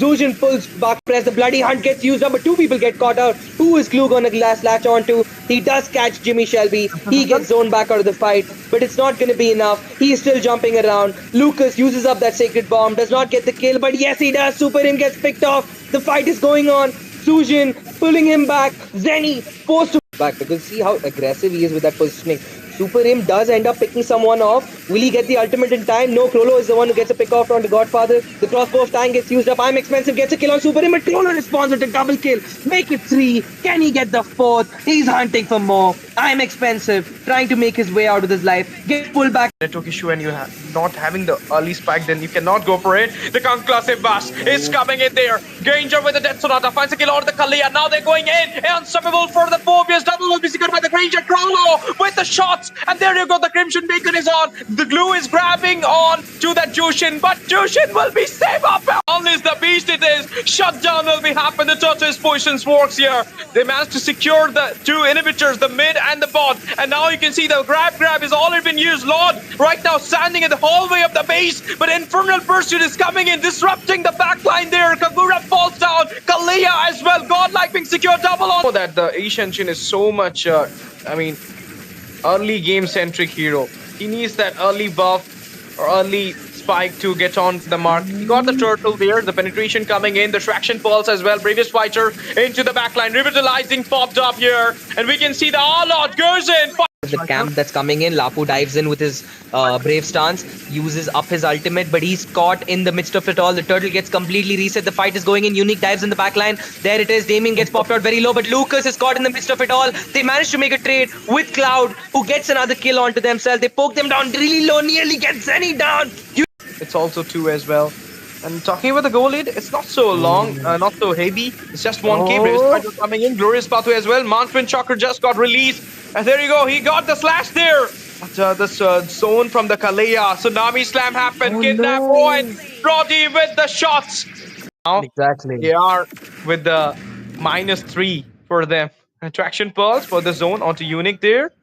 We might gonna see a contest onto the Lord for sure. Oh, Unique is searching for an opportunity to get the pick off. But look at that on the top side. Lapu gets caught out. He does try to use his Mountain Shocker, dealing a The Lord is on, and the 2 frontliners, or not the frontliner, you can say 2. It's just 1, and another one is the backliner, the goal laner for the side of team C3 Meraki falls down in the team fight. Another zone coming in. Bravest fighter being released here. Oh my goodness, he flicker as well. He goes in, finds a kill onto the up. There is a lot of damage coming in. Unique gets popped down very low. I'm Expensive finally does get the kill, but he's stuck in the midst of it all. The jungler taken down. Make that 2. Henny also falls. It's only Damien for the damage. Super Him will not be able to sustain against the world. Crollo taking out everybody. Gets caught out. Lapu with the flick. And keep up with the tempo that the Cecilion will bring. And this is the thing we're talking about the Sicilian. I mean, the Sicilian is nowhere in the scene right now, but still, yesterday I have casted a game for SDES. Okay, trapping down there. Throne Rose comes in. Appraiser's rate it is. Super Imp falls down. And the flowing blood just got used there. That is coming as well. Fedrin goes in. A little bit of hindrance to the blue buff there. The bat impact coming in. It says an engage. A Skarmis happened there. Appraiser's rate might be coming in the AOG. As well as the Way of Dragon connected on the Sicilian. Super Imp falls down. The Heart God is giving. It was like 1 season before. And now we are seeing the same thing coming in as well. Even though this is not a feature gameplay. Oh my goodness, flowing blood. The blood, as well. Carry falls down. Heart God coming in. Yes it is. Will be taken out. Way of Dragon connected on the Lancy. Lancy goes with the Spear of Misery connecting to him. But the Bat Feast as well. It's just a poke coming in. Phantom Execution by the Lancy. Throne Rose as well.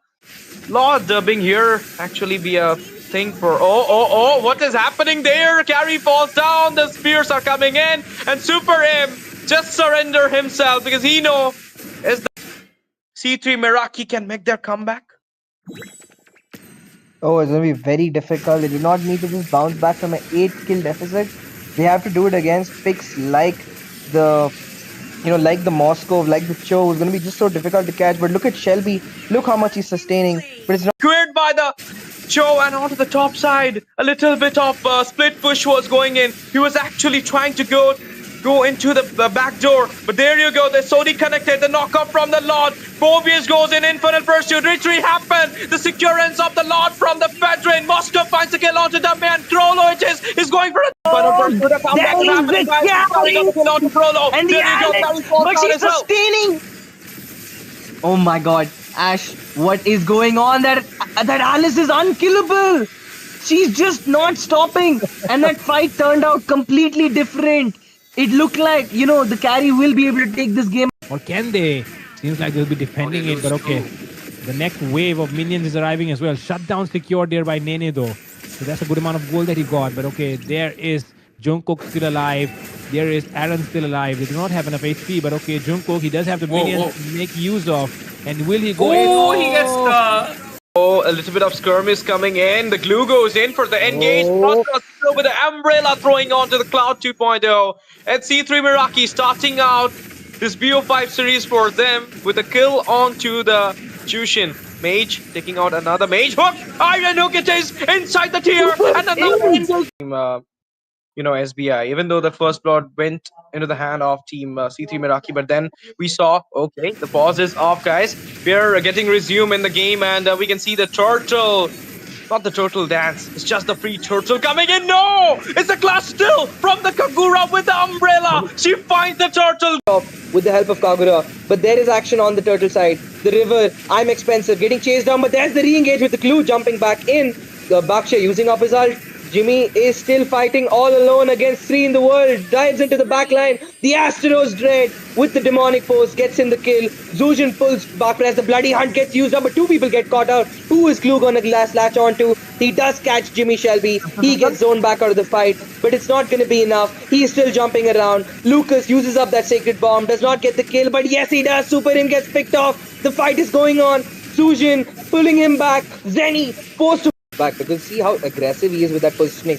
Super Im does end up picking someone off. Will he get the ultimate in time? No, Krolo is the one who gets a pick off on the Godfather. The crossbow of time gets used up. I'm expensive, gets a kill on Super Im, but Krolo responds with a double kill. Make it 3. Can he get the 4th? He's hunting for more. I'm expensive, trying to make his way out of his life. Get pulled back. Network issue and you not having the early spike, then you cannot go for it. The conclusive bash is coming in there. Granger with the Death Sonata finds a kill on the Kalia. Now they're going in. Unstoppable for the Phobias. Double will be secured by the Granger. Krolo with the shots. And there you go. The Crimson Beacon is on. The glue is grabbing on to that Jushin. But Jushin will be safe up. Unleash the beast it is. Shutdown will be happen. The Tortoise Potions works here. They managed to secure the 2 inhibitors, the mid and the bot. And now you can see the grab has already been used. Lord right now standing in the hallway of the base. But Infernal Pursuit is coming in, disrupting the backline there. Kagura falls down. Kalia as well. Godlike being secured double on. That the Ishenshin is so much, early game centric hero.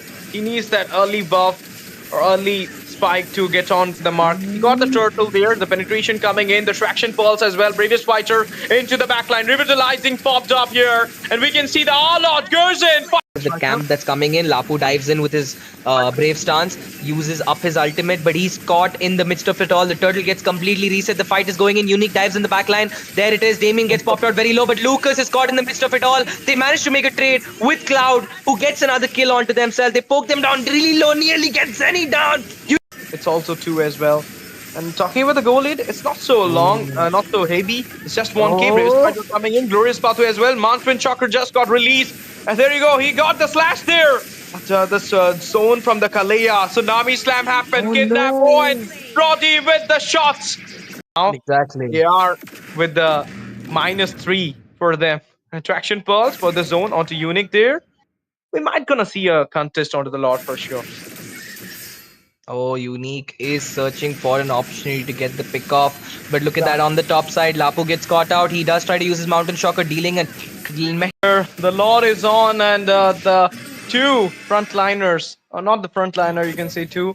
It's just 1, and another one is the backliner, the goal laner for the side of team. C3 Meraki falls down in the team fight. Another zone coming in. Bravest Fighter being released here. Oh my goodness, he flicker as well. He goes in, finds the kill onto the... Up, there is a lot of damage coming in. Unique gets popped down very low. I'm expensive finally does get the kill, but he's stuck in the midst of it all. The jungler taken down. Make that 2. Henny also falls. It's only Damien for the damage. Super Im will not be able to sustain against the world. Krolo taking out everybody. Gets caught out. Lapu with the flick. And keep up with the tempo that the Cecilion will bring. And this is the thing we're talking about the Sicilian. I mean, the Sicilian is nowhere in the scene right now, but still, yesterday I have casted a game for SDES. Okay, trapping down there. Throne Rose comes in. Appraiser's Wraith it is. Super Imp falls down. And the Flowing Blood just got used there. That is coming as well. Pedrin goes in. A little bit of hindrance to the blue buff there. The Bat Impact coming in. It is an engage. A Scar miss happened there. Appraiser's Wraith might be coming in the AOG. As well as the Way of Dragon connected on the Sicilian. Super Imp falls down. The Heart God is giving... It was like 1 season before. And now we are seeing the same thing coming in as well. Even though this is not a feature gameplay. Oh my goodness. Flowing for blood. The blood as well. Carry falls down. Heart God coming in. Yes it is. Will be taken out. Way of Dragon connected on the Lancy. Lancy goes with the Spear of Misery connecting to him. But the Bat Feast as well. It's just a poke coming in. Phantom Execution by the Lancy. Throne Rose as well. Lord being here actually be a thing for... Oh, what is happening there? Carry falls down. The spears are coming in. And Super Im just surrender himself because he knows is the C3 Meraki can make their comeback. Oh, it's going to be very difficult. They do not need to just bounce back from an 8-kill deficit. They have to do it against picks like the, like the Moscow, like the Cho. It's going to be just so difficult to catch. But look at Shelby. Look how much he's sustaining. But it's not. Cleared by the Joe and onto the top side. A little bit of split push was going in. He was actually trying to go into the back door. But there you go. The Sony connected. The knockoff from the Lord. Phobius goes in. Infinite Pursuit. Retreat happened. The securance of the Lord from the Fedrin. Moscow finds a kill onto the man. Krolo it is. He's going for a There is the carry! And the Alex! But she's sustaining! Oh my god. Ash, what is going on? That Alice is unkillable! She's just not stopping! And that fight turned out completely different. It looked like, the carry will be able to take this game. Or can they?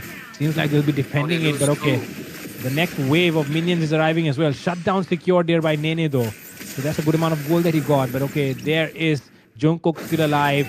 There is Aaron still alive. They do not have enough HP, but okay, Jungkook, he does have the minions to make use of. And will he go in? Oh, he gets the... Oh, a little bit of skirmish coming in. The glue goes in for the engage. Still with the umbrella throwing onto the Cloud 2.0. And C3 Meraki starting out this BO5 series for them with a kill onto the Jushin. Mage taking out another mage. Hook! Iron Hook it is inside the tier. And another SBI. Even though the first blood went into the hand of team C3 Meraki, but then we saw, okay, the pause is off, guys. We're getting resume in the game, and we can see the turtle. Not the turtle dance, it's just the free turtle coming in. No! It's a clash still from the Kagura with the umbrella. She finds the turtle. With the help of Kagura, but there is action on the turtle side. The river, I'm expensive, getting chased down, but there's the re-engage with the clue jumping back in. The Baksha using up his ult. Jimmy is still fighting all alone against 3 in the world. Dives into the backline. The Astros Dread with the demonic post gets in the kill. Zujin pulls back press. The bloody hunt gets used up, but 2 people get caught out. Who is Clue gonna latch onto? He does catch Jimmy Shelby. He gets zoned back out of the fight, but it's not gonna be enough. He's still jumping around. Lucas uses up that sacred bomb. Does not get the kill, but yes, he does. Super Him gets picked off. The fight is going on. Zujin pulling him back. Zenny forced to back, because see how aggressive he is with that positioning. Super Him does end up picking someone off. Will he get the ultimate in time? No, Krolo is the one who gets a pick off on the Godfather. The crossbow of time gets used up. I'm expensive, gets a kill on Super Him, but Krolo responds with a double kill. Make it 3. Can he get the 4th? He's hunting for more. I'm expensive, trying to make his way out of his life. Get pulled back. Network issue, and you not having the early spike, then you cannot go for it. The Conclusive Bash is coming in there. Granger with the Death Sonata finds a kill on the Kalia. Now they're going in. Unstoppable for the Phobius. Double will be secured by the Granger. Krolo with the shots. And there you go. The Crimson Beacon is on. The glue is grabbing on to that Jushin. But Jushin will be safe up. Unless the beast it is. Shutdown will be happening. The Tortoise positions works here. They managed to secure the 2 inhibitors, the mid and the bot. And now you can see the grab has already been used. Lord right now standing in the hallway of the base. But Infernal Pursuit is coming in, disrupting the backline there. Kagura falls down. Kalia as well. Godlike being secured double on. That the Ishenshin is so much, early game centric hero. He needs that early buff or early spike to get on the mark. He got the turtle there, the penetration coming in, the traction pulse as well. Bravest fighter into the backline, revitalizing popped up here, and we can see the Arlot goes in. The camp that's coming in, Lapu dives in with his brave stance, uses up his ultimate, but he's caught in the midst of it all. The turtle gets completely reset. The fight is going in. Unique dives in the backline. There it is. Damien gets popped out very low, but Lucas is caught in the midst of it all. They manage to make a trade with Cloud, who gets another kill onto themselves. They poke them down really low, nearly get Zenny down. It's also 2 as well. And talking about the goal lead, it's not so long, not so heavy. It's just 1k. Bravest fighter coming in. Glorious Pathway as well. Mountman Chakra just got released. And there you go. He got the slash there. But this zone from the Kalea. Tsunami Slam happened. Kidnap point. Roddy with the shots. Now Exactly. they are with the -3 for them. Attraction Pulse for the zone onto Unique there. We might gonna see a contest onto the Lord for sure. Oh, Unique is searching for an opportunity to get the pick off. But look at that on the top side. Lapu gets caught out. He does try to use his Mountain Shocker, dealing a... The Lord is on, and the 2 frontliners, or not the frontliner, you can say 2. It's just 1, and another one is the backliner, the goal laner for the side of team C3 Meraki falls down in the team fight. Another zone coming in. Bravest Fighter being released here. Oh my goodness, he flicker as well. He goes in, finds the kill onto the Up, there is a lot of damage coming in. Uni gets popped down very low. I'm Expensive finally does get the kill, but he's stuck in the midst of it all. The jungler taken down. Make that 2. Henny also falls. It's only Damien for the damage. Super Im will not be able to sustain against the world. Crollo taking out everybody. Gets caught out. Lapu with the flick. And keep up with the tempo that the Cecilion will bring.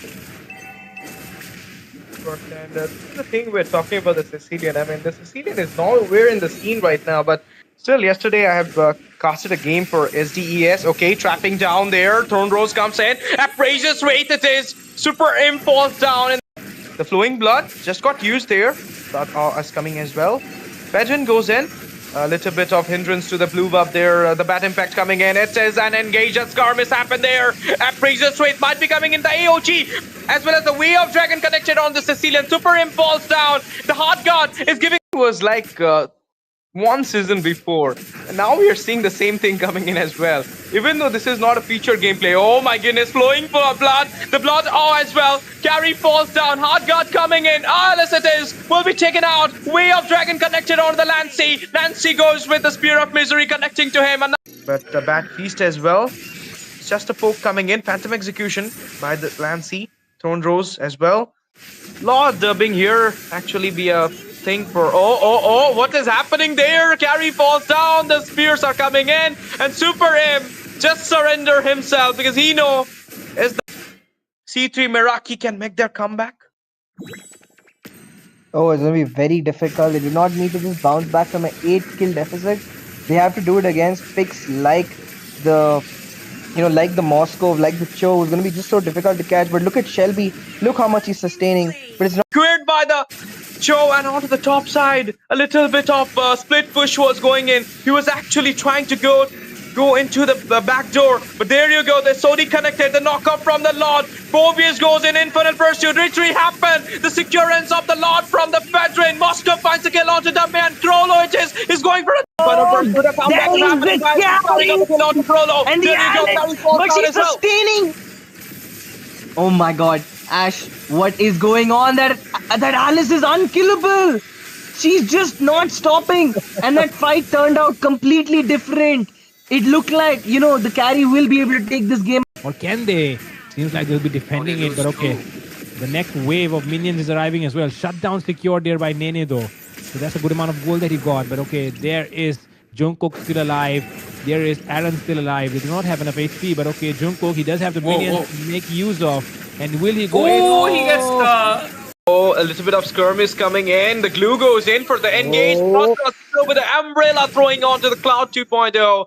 And C3 Meraki starting out this BO5 series for them with a kill onto the Jushin. Mage taking out another mage. Hook! Iron Hook it is inside the tier. And another SBI. Even though the first blood went into the hand of team C3 Meraki, but then we saw, okay, the pause is off, guys. We're getting resumed in the game, and we can see the turtle.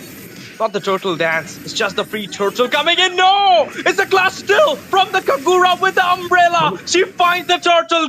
With the help of Kagura, but there is action on the turtle side. The river, I'm expensive, getting chased down, but there's the re-engage with the clue jumping back in. The Baksha using up his ult. Jimmy is still fighting all alone against 3 in the world. Dives into the backline. The Astros Dread with the demonic force gets in the kill. Zujin pulls back as the bloody hunt gets used up, but 2 people get caught out. Who is Clue gonna latch onto? He does catch Jimmy Shelby. He gets zoned back out of the fight, but it's not gonna be enough. He's still jumping around. Lucas uses up that sacred bomb, does not get the kill, but yes he does. Super Im gets picked off. The fight is going on. Zujin pulling him back. Zenny forced to back, because see how aggressive he is with that positioning. Super Im does end up picking someone off. Will he get the ultimate in time? No, Crollo is the one who gets a pick off on the Godfather. The crossbow of time gets used up. I'm expensive, gets a kill on Super Im, but Crollo responds with a double kill. Make it 3. Can he get the 4th? He's hunting for more. I'm expensive, trying to make his way out of his life. Get pulled back. Network issue, and you not having the early spike, then you cannot go for it. The conclusive bash is coming in there. Granger with the Death Sonata finds a kill out of the Kalia. Now they're going in. Unstoppable for the Phobius. Double will be secured by the Granger. Crollo with the shots. And there you go. The Crimson Beacon is on. The glue is grabbing on to that Jushin. But Jushin will be saved up. Only is the beast it is. Shutdown will be happen. The tortoise positions works here. They managed to secure the two inhibitors, the mid and the bot. And now you can see the grab is already been used. Lord right now standing in the hallway of the base. But Infernal Pursuit is coming in, disrupting the backline there. Kagura falls down. Kalia as well. Godlike being secured double on. That the Aishenshin is so much, early game centric hero. He needs that early buff or early spike to get on the mark. He got the turtle there, the penetration coming in, the traction pulse as well. Bravest Fighter into the backline, revitalizing popped up here, and we can see the Arlot goes in. The camp that's coming in, Lapu dives in with his brave stance, uses up his ultimate, but he's caught in the midst of it all. The turtle gets completely reset. The fight is going in. Unique dives in the backline. There it is. Damien gets popped out very low, but Lucas is caught in the midst of it all. They manage to make a trade with Cloud, who gets another kill onto themselves. They poke them down really low, nearly get Zenny down. It's also 2 as well. And talking about the goal lead, it's not so long, not so heavy. It's just 1k. Bravest Fighter coming in. Glorious Pathway as well. Mantwin Chakra just got released. And there you go, he got the slash there. But this zone from the Kalea. Tsunami Slam happened. Kidnap point. Roddy with the shots. Now Exactly. they are with the -3 for them. Attraction Pulse for the zone onto Unique there. We might gonna see a contest onto the Lord for sure. Oh, Unique is searching for an opportunity to get the pick off. But look at that on the top side. Lapu gets caught out. He does try to use his Mountain Shocker, dealing a... The Lord is on, and the two frontliners, or not the frontliner, you can say two. It's just one, and another one is the backliner, the goal laner for the side of team C3 Meraki falls down in the team fight. Another zone coming in. Bravest Fighter being released here. Oh my goodness, he flicker as well. He goes in, finds a kill onto the... Up, there is a lot of damage coming in. Unique gets popped down very low. I'm Expensive finally does get the kill, but he's stuck in the midst of it all. The jungler taken down. Make that 2. Henny also falls. It's only Damien for the damage. Super Im will not be able to sustain against the world. Crollo taking out everybody. Gets caught out. Lapu with the flick. And keep up with the tempo that the Cecilion will bring.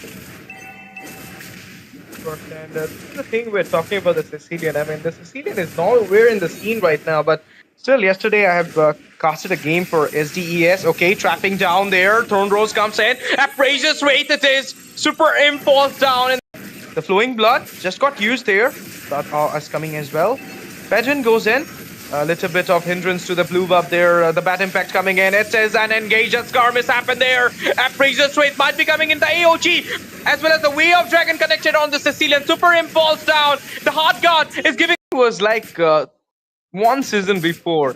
And now we are seeing the same thing coming in as well. Even though this is not a feature gameplay. Oh my goodness, flowing for blood. The blood as well. Carry falls down. Heart God coming in. Yes it is. Will be taken out. Way of Dragon connected on the Lancy. Lancy goes with the Spear of Misery connecting to him. But the Bat Feast as well. It's just a poke coming in. Phantom Execution by the Lancy. Throne Rose as well. Lord being here actually be a thing for... Oh, what is happening there? Carry falls down. The spears are coming in. And Super Imp just surrender himself because he knows is the C3 Meraki can make their comeback. Oh, it's going to be very difficult. They do not need to just bounce back from an 8-kill deficit. They have to do it against picks like the... like the Moscow, like the Cho. It's going to be just so difficult to catch. But look at Shelby. Look how much he's sustaining. But it's not... Cleared by the Cho and onto the top side. A little bit of split push was going in. He was actually trying to go into the back door. But there you go. The Sony connected. The knockoff from the Lord. Phobius goes in. Infernal Pursuit. Retreat happened. The securance of the Lord from the Fedrin. Moscow finds the kill onto the man. Crollo it is going for a... And the Alex, but she's sustaining. Oh my god, Ash, what is going on? That Alice is unkillable.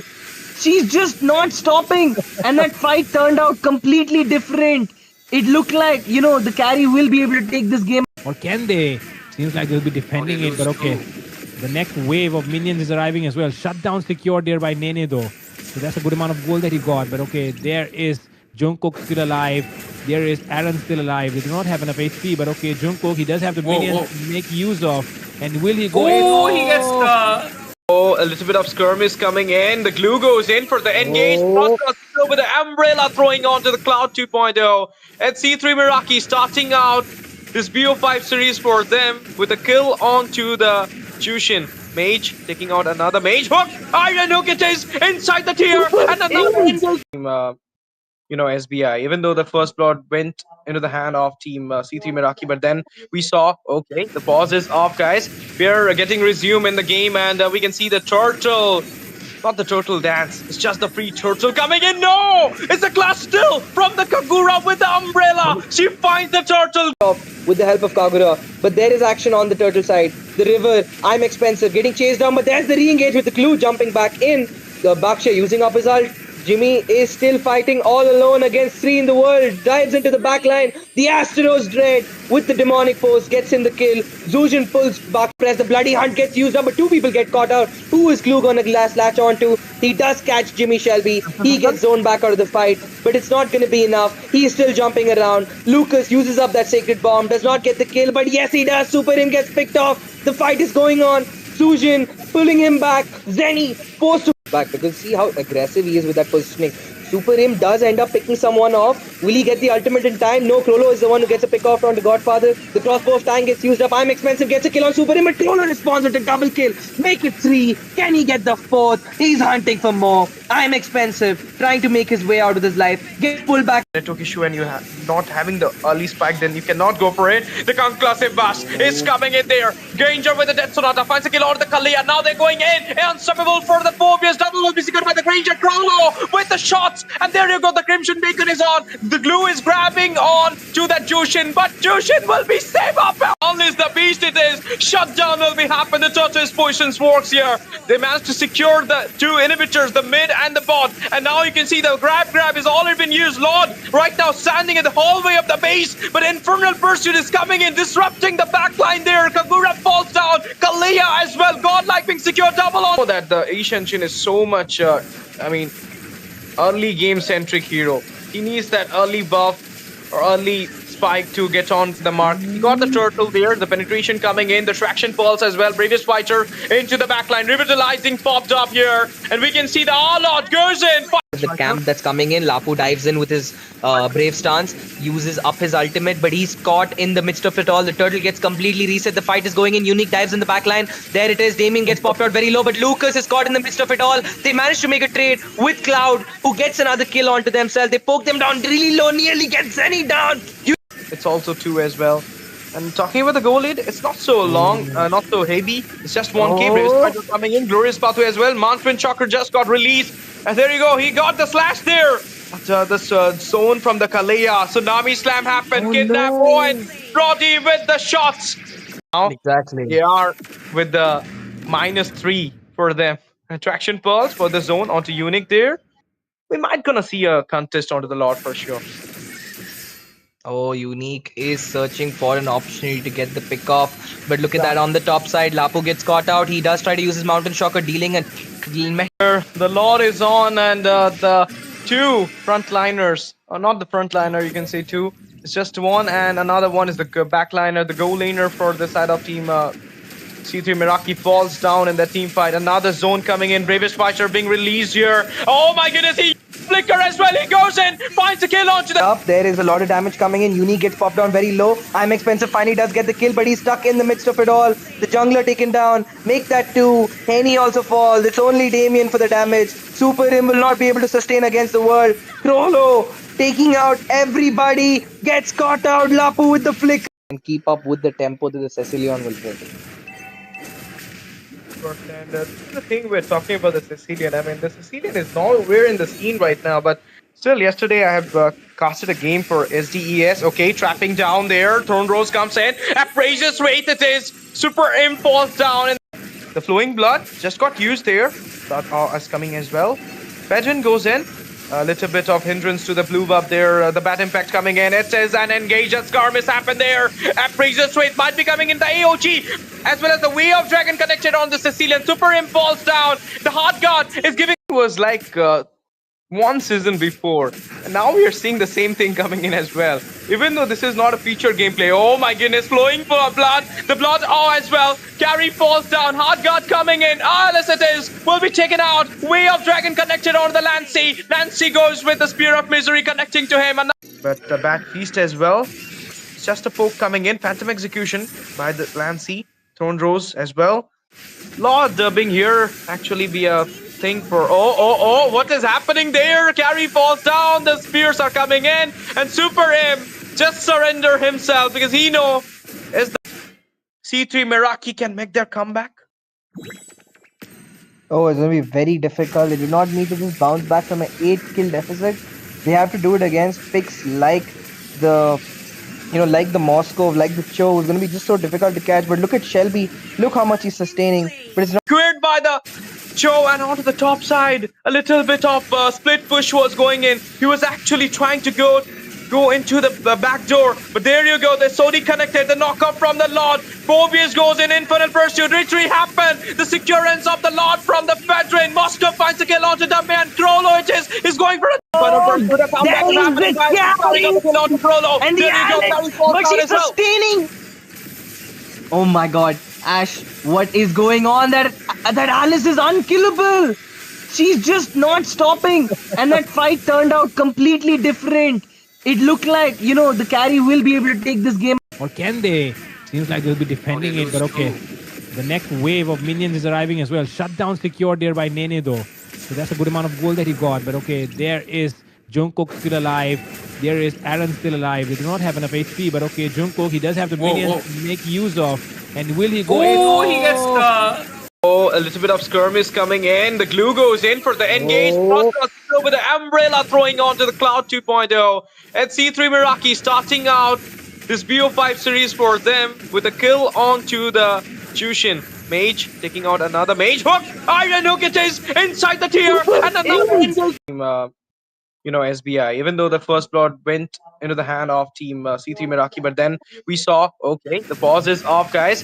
We're getting resume in the game, and we can see the turtle.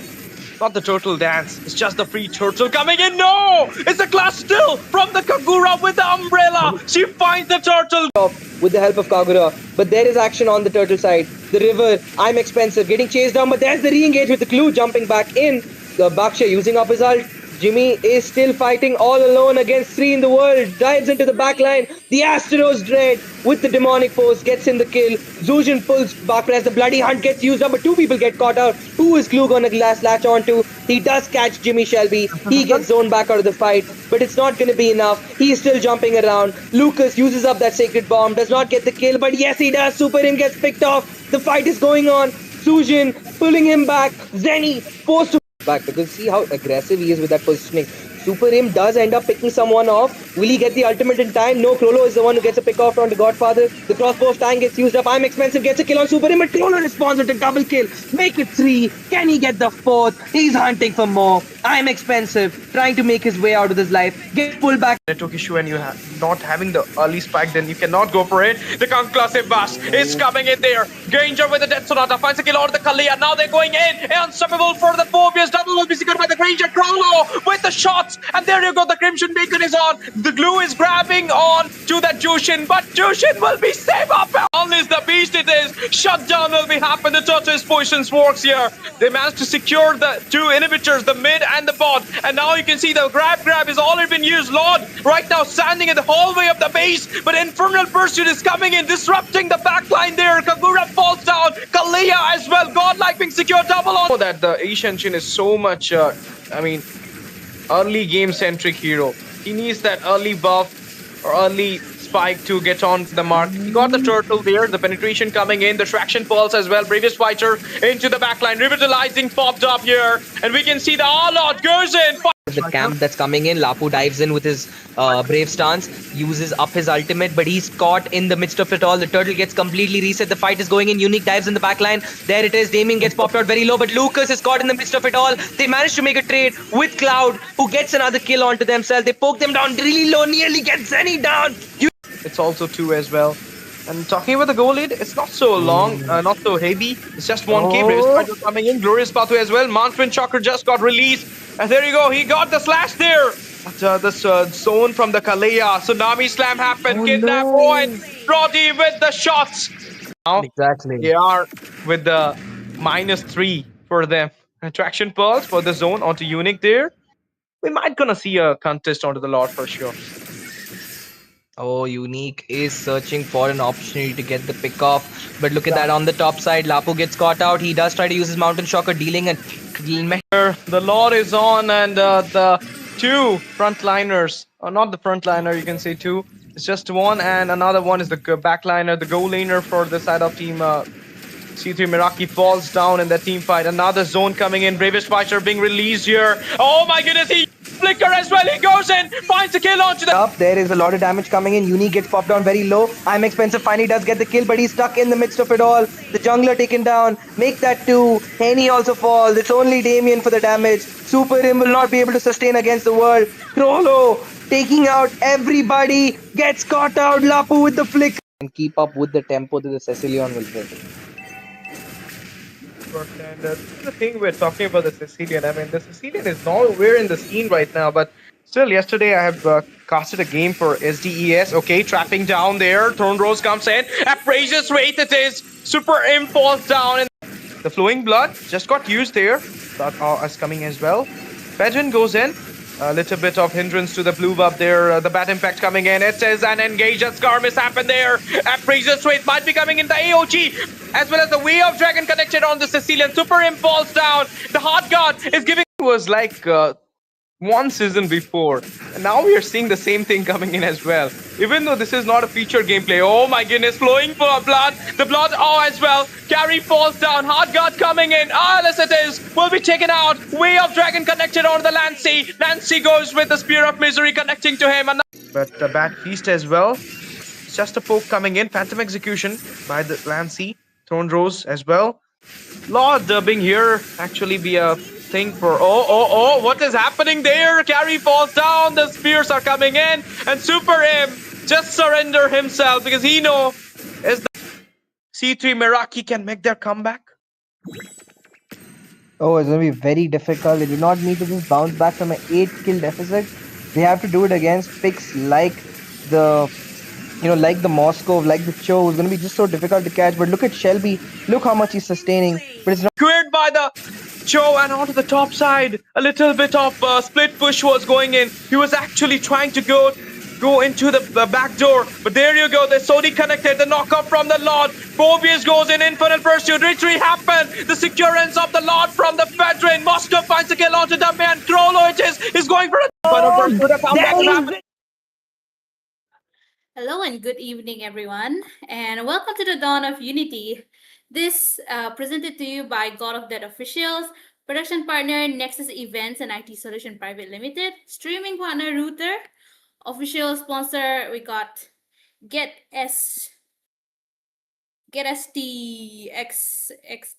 Stacked, yes. Official sponsor another Rapido, and we got payment partner Amazon Pay as well. This is the top 8 qualifiers. Quarterfinals, best of 5, and onto the caster test, bringing you to Zero. And Asuya with me this time. Hi, Hello, Asuya. Zero. Hello, everyone. I'm pretty happy to be here today. It's been a while since I've been on camp, so kind of excited. Plus, it's Zero with me, so of course I am.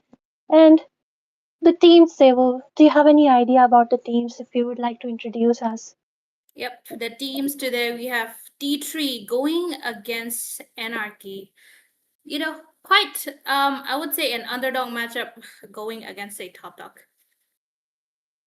Well, definitely I have seen both the it's kind of surprising, Zevo. It's just yesterday in some different tournament I casted for Team C3 Meraki. I would say they are pretty good. So let's just see how they fare up in this tournament because I'm really surprised. It's just like having the same person you met yesterday, meeting them once again. So I think both teams are ready. Soon we will be moving on to the draft. But then before that, I would like to say that Team C3 Meraki being one of those teams, I would say, who I would say they are one of those teams who really scale up towards the late game. So if Team Anarchy has some homework or if they have done something, know something about Team C3 Meraki, maybe just end the game as soon as possible because the later the game goes, the better this team gets. Yeah, honestly, it would have been better if they were matched up against C3 because we have Ben Satoru, a former member of C3, but it's T3 this time. So yeah, I can get it. The names are a bit confusing. T and C, same pronunciation, right? But it does seem like T3 they have the first pick, and I do hope they did their homework on Anarchy because the team is pretty strong right now in their top form, and defeating them won't be quite easy as well, don't you think? Well, definitely. But at the same time, Zebo, I do see you are the coach for Team Anarchy. So No, maybe you're rooting. Are you? he just added it. He just added it. Don't mind it. Well, then again, let's just like, aren't you rooting for them, Zebo? Yeah, well. That goes without question. It's my team, so yeah. But I'm just equally excited for T3 as well. So it's I would say whichever team wins, right? Just may the best one win here. Well, all this like good luck to both the teams. Let's hope Mm-hmm. both of them perform to the best of their abilities because we also love watching good games. Right now, the draft phase already being up, Lancelot being banned away, just like always. Let's say the double S tier jungler right now wouldn't even want to give them away, but a lot of jungle bans coming in from the side of Team T3, especially YSS and Lancelot, the top tier junglers right now. Yep, definitely, and quite the comfort pick for Ben Satoru as well. So I get it why they would be banning out Lance and Wysis altogether, despite having the first pick. They would just take those out rather than picking something out of their comfort. So I would say, as a jungler, I think it's better to just go for comfort than to get gaped a bit from the other team as well. Since they are quite familiar, they would be familiar with the game style as well and the weaknesses. So overall, I do like that they're banning Zushin as well.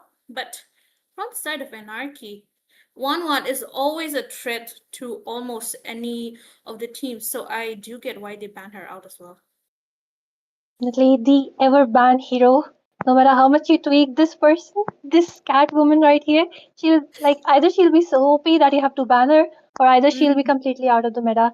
Yeah, right now she did get some tweaks, and gold lane is kind of OP right now, so makes sense.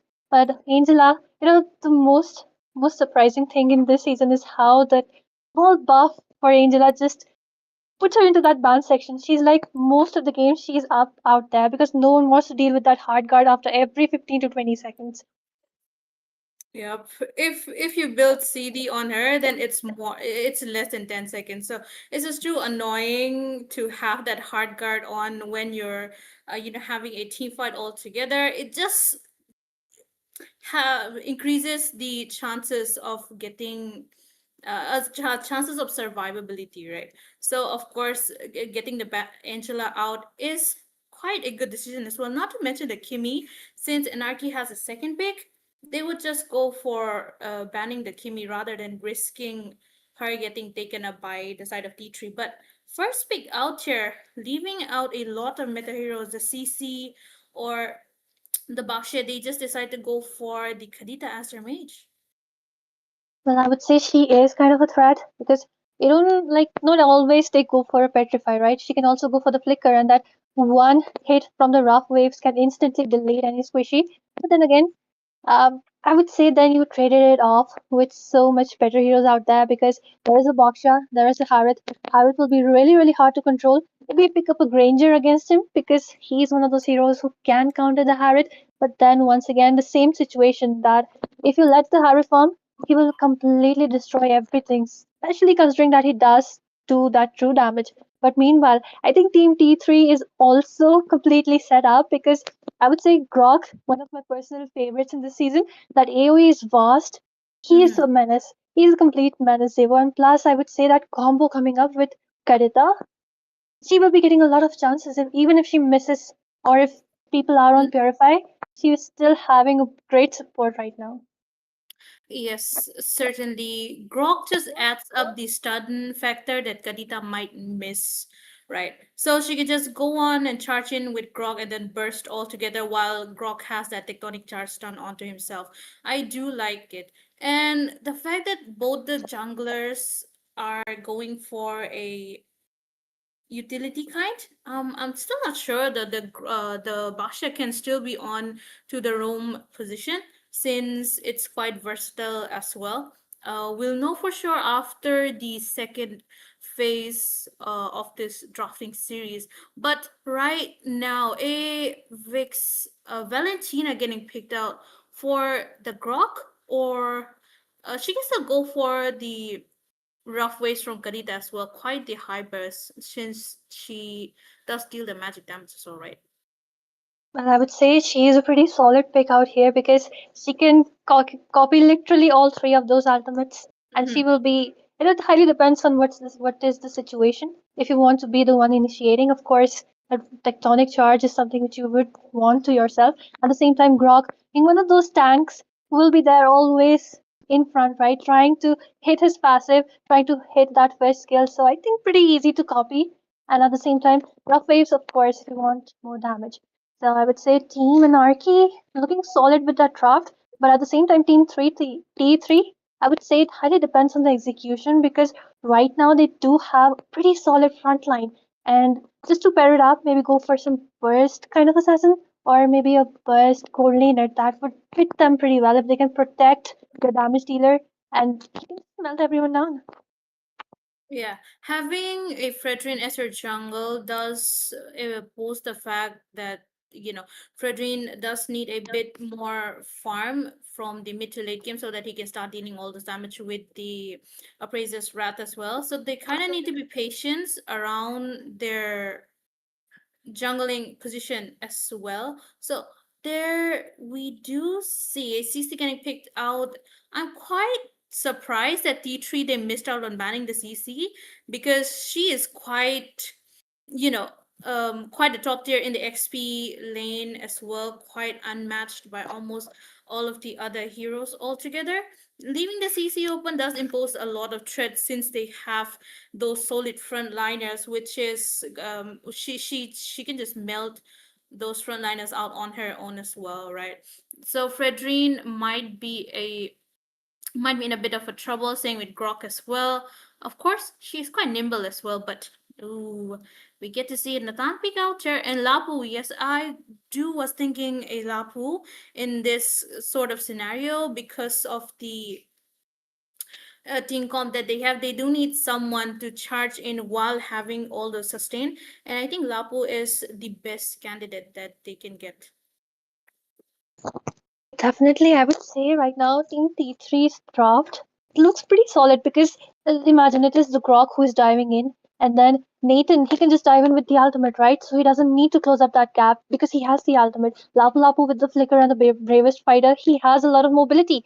So already three dive-ins. Garita, of course, she's so mobile, she can also dive in. So if someone initiates, I would say the entire team can just at once just go in and take hunt the people down and of course, Fredrin will be there for the sustainability.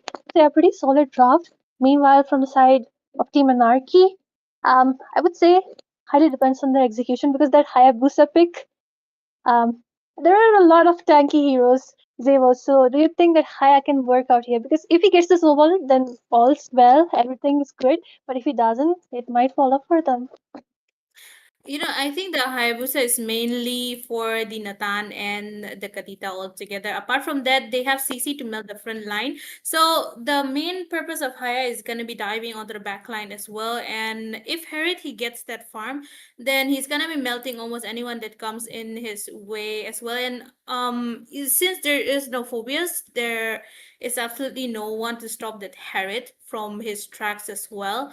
So, yeah, as you said, I do agree with you. T3, it really depends on their execution now because if they give that snowball to Anarchy, then it's gonna be a really hard game for them to come back. Well, definitely.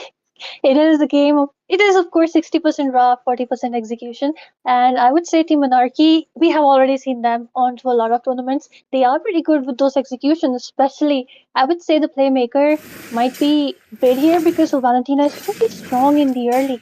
And if you are able to give the snowball to Hayabusa, it might prove good for them, but that doesn't matter. Ladies and gentlemen, here we are into the Land of Dawn. This is once again Team Anarchy going versus Team T3. Let's just see what happens. Yep, first game of this best of 5 series, and we do hope the game goes a bit more interesting than we expect. But right now, a lot of aggression in the jungle lane already, with Basha going around Aznamoto, and that's a grok. Certainly making use of the new roam system. The more vision you get, the more aggression you give, the more better it is for your roamer, because it helps him get that level up faster than usual. But right now we do see CC as well, right? Being a menace on Lapu right off the bat, and Bit might have been a bit too up ahead from his team as well.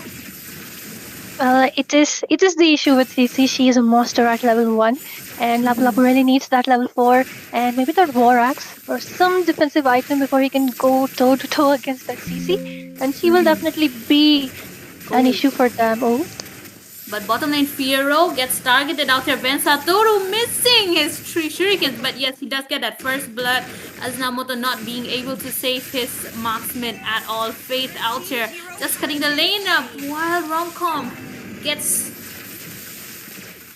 targeted by Fredrine. 1-for-1 trade, but still Turtle is onto the top lane. Meanwhile, Ben Satoru once again on to Mono. Kadita gets bursted out. 2-for-1 trade right before the turtle. I would say a Hayabusa, two kills for the Hayabusa already. He's getting the snowball, which you really do not want to give. And if Team Anarchy gets the snowball, Fate gets the gold at once. Yep. But Lapu, look at that, charging in. All 5 of the members are near the turtle. Ben Satoru secures the turtle out here. We get... Oh my goodness. Coup de Grace just got taken out by Fate.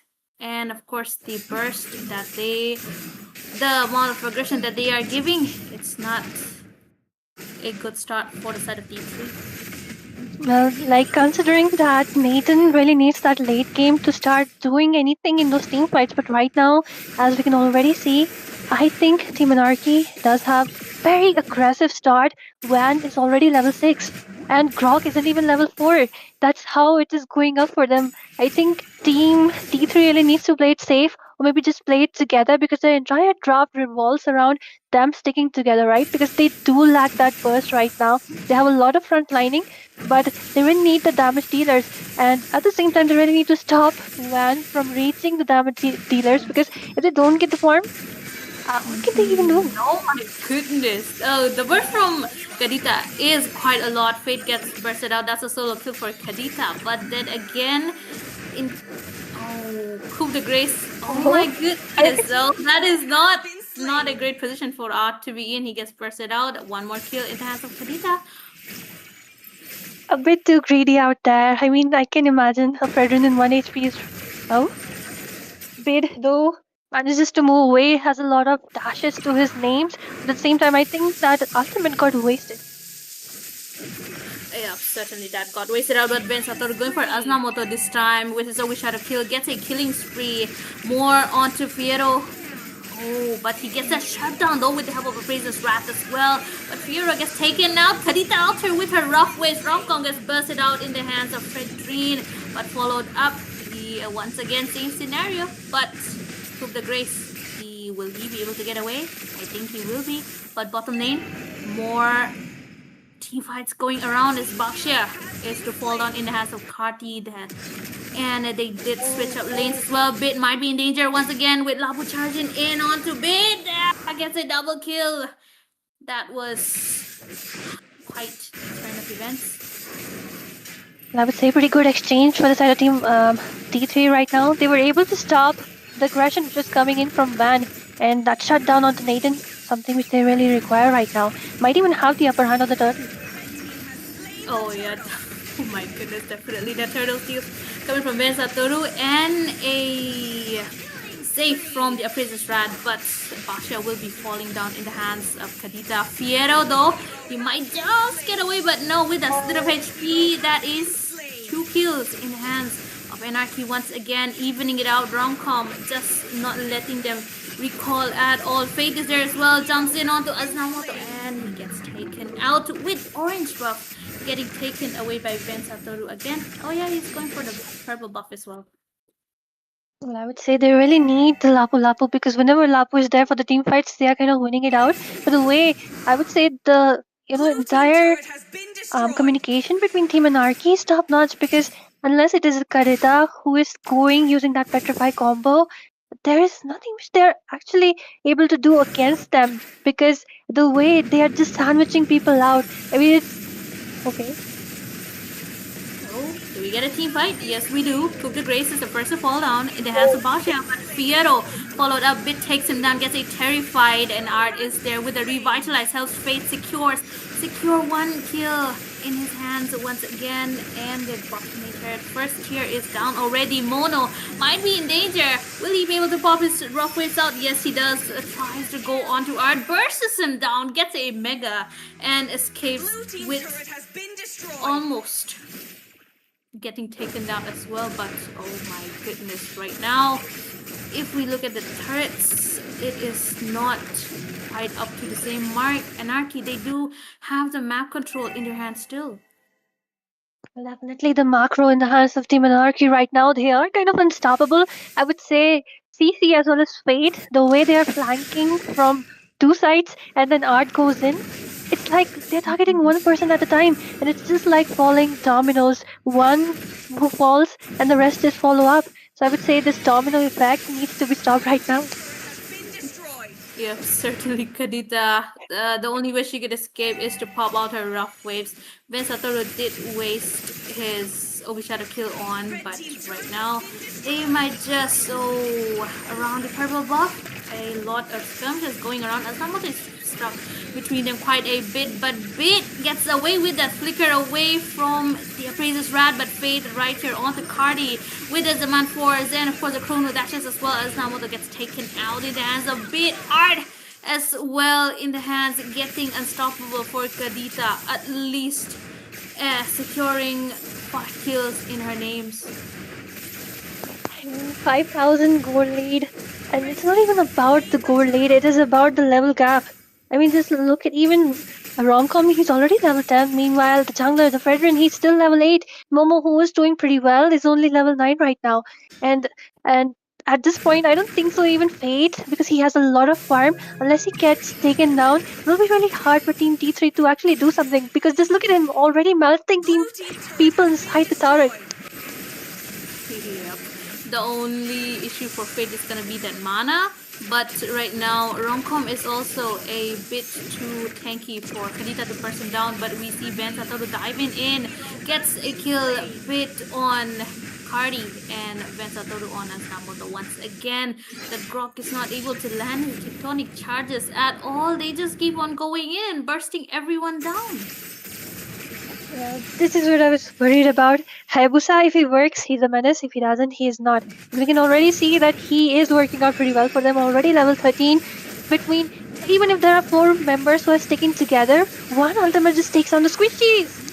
Oh, that was unfortunate for Bid, though. He got taken out in the hands of Kadita, but that was quite the necessary shutdown that was needed to help Anarchy get a bit back, but they are not backing at all. We do see Fate going in with his Demand Force as well. Once again, the wall is not going to be stopping anyone, but we do see Lapu charging in with the bravest fighter as well, and Nathan with that entropy, but he's not going to be bursting anyone down at all. Ben Satoru gets a killing spree onto Mono, takes him down. Romcom onto Cardi as well. Just more and more melt coming onto their side wall once again, blocking Art, but a mega secured by Ben Satoru onto Fredrin, and just the inhibitors remaining for the top lane. It might just be as well demolished in their hands.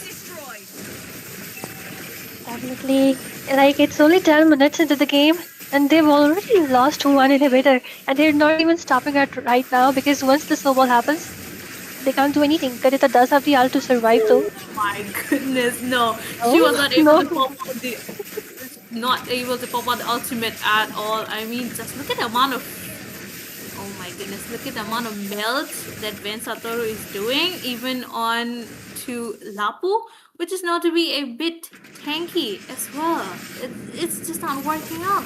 The level difference, the item difference is just too much, and he just got his hands on Blade of Despair as well, but they might just be looking to end this one. Tectonic Charges land, but it is not up to no good. Gets a mega wrong comp, but Bit does get bursted out in the hands of Nathan. Oh, Mono won't be surviving though. Got life for Ben Satoru out here. 3 people remaining to defend the base, but Ben, oh yeah, he does get away as well. It's time for Anarchy to step back and take that Lord so that they can secure this first game. But Fate, yeah, Fate doesn't want to go back. Maybe he has some train missing out. Maybe the entire team really wants to be somewhere else. They want to end the game as soon as possible right now because 2 inhibitors are already down. The macro, micro, everything in the hands of Team Anarchy. This might even be a free lord for them. I don't think so. Team T3 has a chance to contend. The only thing I can say right now is maybe wait for Team Anarchy because they are kind of aggressive, right? So wait for them to make some mistake and capitalize on that because that's the only thing they can do right now. And Bid, I do see him taking those wild charges and landing him better than our original Grok out there. So yeah, Groks, really want to see some good tectonic charges from you. Yeah, the only time I saw is just one time when they were near the base. It's just that. But Fate right now maybe using up his demand force a bit too early. But Fiero out here getting melted out by CC as well. The Lord is in the base. They are trying to get back. Mono trying to burst anyone down, but he gets mega kill instead. Followed up by Bid and a legendary for Ben Satoru. The Lord is in the bottom lane, but it's not going to be stopping them at all. Party does land a kill on to Art, but he might get bursted out as well. Full team wipeout within the 13 minutes into the game, and Team Anarchy taking the first win of this best of 5 series.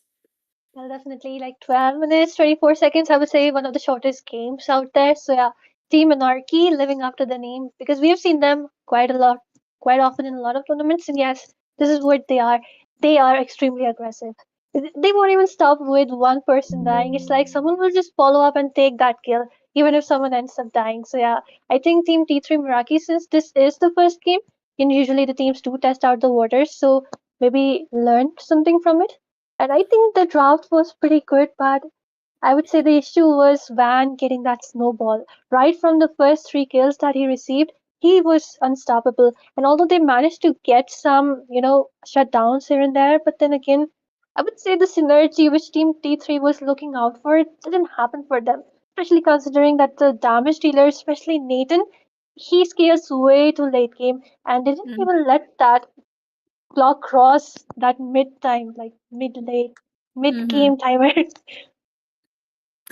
Honestly, maybe Anarchy would have faced a bit of an issue if the game went to late game, but then again, they were able to finish the game early, right? So that they were, just choking down Nathan starting from the early game as well, so that he did not get the snowball, while Hayabusa and Harriet just getting the snowball needed to melt almost everyone out. Harriet, he did not even need that mid to late game at all. He was just rotating around the whole map, from the start of the first turtle.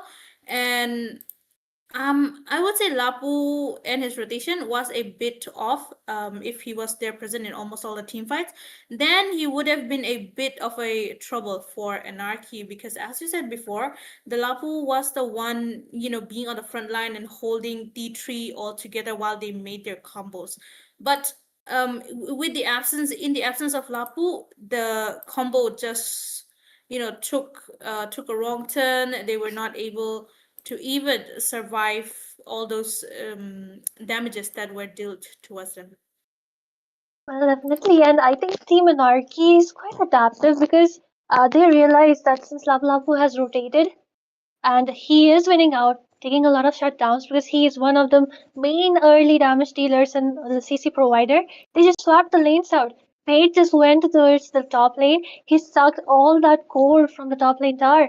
He did the macro, and I would say maybe if Team T3 would have been more flexible, they should have adapted the same way, right? Mirrored the situation. Should have sent Nathan towards the top lane, and they should have maybe like they just needed the Lapu Lapu near the turtle.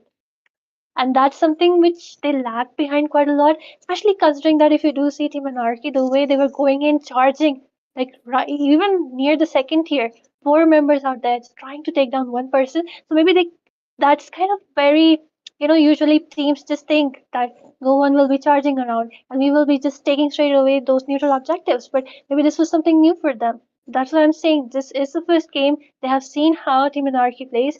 So maybe go for some adaptiveness and more flexibility in the next game because they have seen this coming and this will happen once again. I would say around the draft time as well, they picked up the Baxia, and T3 was not sure that it could have been a jungle Baxia or it could have been a roam Baxia as well. So just maybe because of that little issue as well, because Hayabusa was a one getting last picked, they were quite struggling a bit as well. But yes, overall, the early game aggression coming in from Anarchy was just too much for T3 to deal with. So I do hope they draft according, and they are able to level the draft starting from the early as well. Maybe get someone who can have that early game damage, early game aggression while sustaining almost all of the early game hits as well, so that the force is evenly distributed out, and maybe avoid going for really, really late game heroes as well. I mean, definitely. And when they picked up the Harris, I did mention that they should have gone in for the Granger, right? I think instead of the Nathan, Granger can be a better option for them because he is good in the early. And of course, the Kadita pick, she was doing her job well, I would say. And at the same time, I was quite surprised that Bid, he was on a flicker instead of a purifier, and that's how he was falling prey into Kadita's combo out there. But yeah, I would say just countered the early game aggressiveness from the side of Team Monarchy with picks who can counter it out. Something like a Granger. Don't go for too late game heroes out there. So for the next game we'll be starting up pretty soon. Saber, do we go for a break or we keep speaking? No, we're just gonna yap. We're just gonna yap around. Asya, I'd like to ask you, for the draft of Team T3, right? What do you think they could have changed so that they would have been able to at least be on par with Team Anarchy in their draft? First of all, don't go for late game picks. At the same time, I would say the draft was good. It hands down to the execution because when somehow he was melting down the tanks, even when there were four tanks gathered up together, tanky people, he was still melting down the squishies.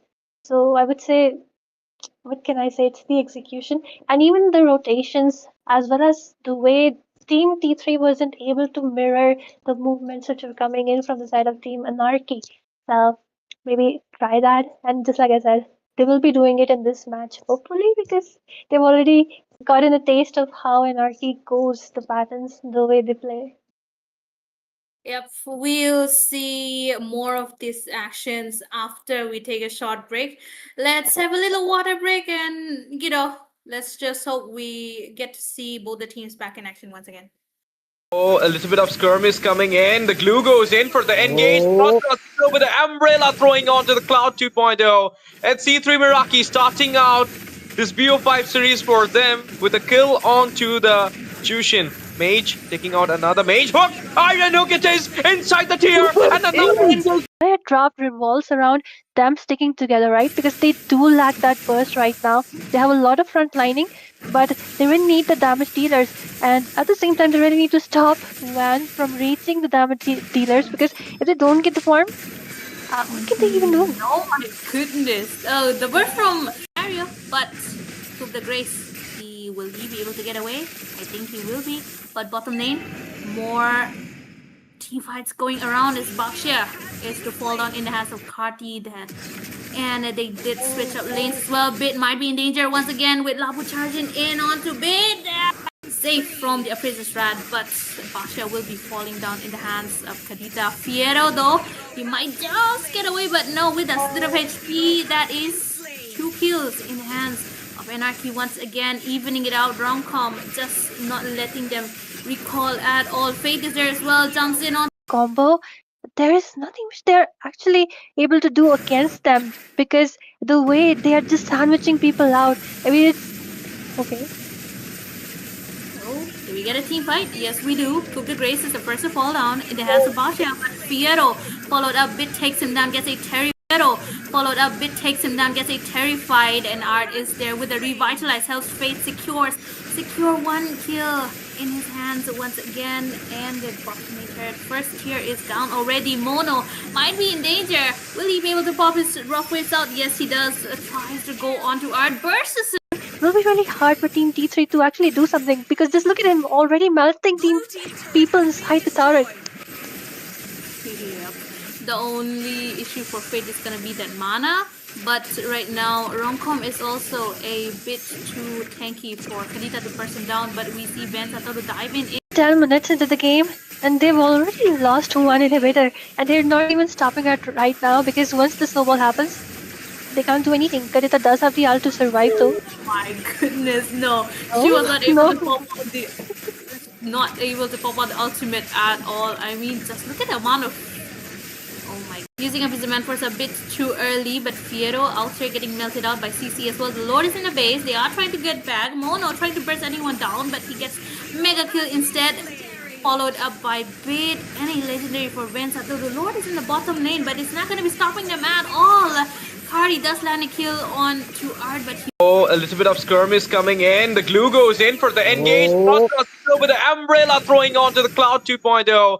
And C3 Meraki starting out this BO5 series for them with a kill onto the Jushin. Mage taking out another mage. Hook! Iron Hook it is inside the tier. And another I had dropped revolves around them sticking together, right? Because they do lack that burst right now. They have a lot of front lining, but they really need the damage dealers. And at the same time, they really need to stop Van from reaching the damage dealers because if they don't get the farm, what can they even do? oh my goodness. Oh, the burst from area, but took the Grace. Will he be able to get away? I think he will be. But bottom lane, more team fights going around as Bakshia is to fall down in the hands of Karti. And they did switch up lanes as well. Bit might be in danger once again with Labu charging in onto Bit. Safe from the Appraiser's wrath, but Bakshia will be falling down in the hands of Kadita. Fiero, though, he might just get away, but no, with a bit of HP, that is 2 kills in the hands of Anarchy once again, evening it out. Romcom just not letting them recall at all. Fate is there as well, jumps in on Combo. There is nothing which they're actually able to do against them because the way they are just sandwiching people out. I mean, it's okay.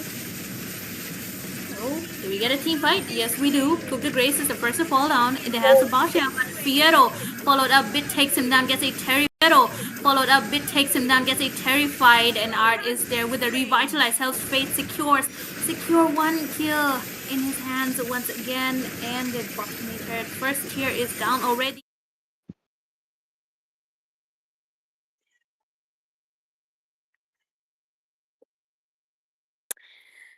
Well, we are back with the second game.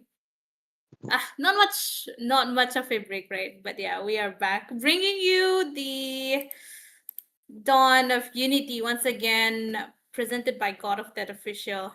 Of course, this time the sides have been swapped, and Team Anarchy getting the first pick in their hands with 1 point lead against D3 as well in this best of 5 series. Once again, on to the casters. This is your Kaziwa, and of course, Asuya once again with me.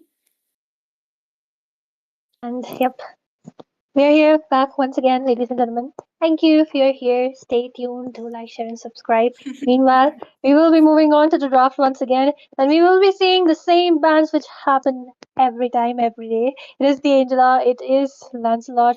At the same time, they are paying respect to Van because his Fanny is pretty good. Yep.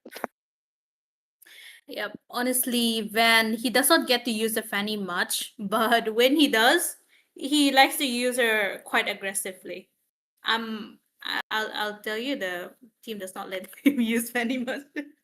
That's an insider thing. But oh wait, we're seeing a Guinevere in the jungle, or is it gonna be in the roam this time? Interestingly enough, we get an Arlot pickup as well. Probably Romcom and his craze for Arlot out here, but of course this time though, the frontliner is Uranus. They picked it on quite early, and the Hayabusa as well to prevent Van from getting that Hayabusa once again, right? Well, but that doesn't mean even if you take the hero away, you cannot take the player away, right? He Mm-hmm. has a big hero pool. He might even go in for another assassin. Like there is Joy. Joy is still open. You can go for the link. But meanwhile, I think like I hope this is a Guinevere on the jungle, or we might even see Guinevere roam, because I think Guinevere Yes. roam also works out pretty well. And it is Art. I think Art really loves playing Guinevere as the roam. But He loves it's, his Guinevere too yeah, much. he loves it. Too much. He doesn't get to play her, but if you give him the chance, he's just gonna keep on picking Guinevere and Guinevere. So yeah, it might be a high chance that it's a Guinevere in the Rome. But we won't get to see that until the last of the pick right now. With the second part of the draft already started, they pay a respect onto Fate with that Herit ban as well. So definitely no more Zaman forces out there, but there's still the Granger open, another comfort pick for Fate. But what will they go for? There are a lot of options to go for, but what I'm really surprised is Zushin is open. She's one of the best heroes when it comes to the early. Right from level 1, she bullies. I would say Karita, she really needs help clearing that lane because her lane clearing is not that fast, and Zushin will just deny her the creeps. So yeah, Team T3, better watch out. If you want your mage to get level 4 before the turtle, you really need to help her out. But yeah, the draft already all set. Okay, even Moscow getting banned. I would say he is good, but I can't say anything because all of these players have a vast hero pool. They can just pick up any hero and just play it pretty well. Then again, I think Granger ban could have been better for them because I've seen Fate Oh, play Granger more, but oh, they just deny it away. I would say they love denying the heroes though, but at the same time, mhm. Team Anarchy seems to be in a different mode. And they were just like you said, oh, we already love this Arlot. Why wouldn't we? Especially with that collector skin. Yes, of course. Just if that Arlot is not onto the gold lane, which Fate does sometimes play, it can be a Bruno getting picked out. It's kind of a bit uh you know hidden gem for Fate, but he does like to play Bruno when ooh we're seeing Obsidia. Oh, for the first time after so long. And a Link as well. Yep, it's definitely a Guinevere in the Rome here, so yeah. Like I said, you can deny the hero, you cannot deny the player, right? So he has Yes. gone, and I would say against a Hayabusa and a Ling, Ling gets the upper hand because he can just purify with his ultimate, right? So I think once again it's the same. Team Anarchy has a lot of crowd control, especially I would say this will be a heaven, a paradise for the R Lord, considering there's a lot of crowd control in the hands of Team Anarchy. He'll be just dashing beautifully, dancing among people, just like a Course. Lancelot. Of course. Every single one of them have crowd control. It's just food for Allah to go around and dash around, right? But that Badang last pick is quite interesting. I kind of feel like they could have gone for something else apart from that Badang, because maybe, just maybe, the combo does not work out with the team comp that T3 is going for their side. But Granger against an Obsidia. Early game, of course, the pokes are gonna be there for Granger. But if you let that Obsidia farm to the late game, once she gets her shards up, it's almost game over because you don't have anyone to stop her as well. Maybe the blade armor with vengeance could work, but if you are not able to burst that obsidian down, it's gonna be really hard for you. Well, definitely. And ladies and gentlemen, here we are once again into the land of dawn. This is the best of 5, and Team Anarchy already has 1 point. Let's just see, will we see a comeback from the side of Team T3 right now? So let's just fasten those seatbelts because we're already seeing the junglers in motion. They are quite mirroring, like I would say, almost the same clearing speed. But just like I said before, Zevo, Bid and Zushin. I would say Zushin is one of the favorite picks from coming from Bid, right? Yep, certainly one of his favorite picks because he likes to, have those utility mages onto his side, have those crowd control, and assist his teams all together. He's not much of a burst kind of mage user. He just go for all of the utility mages.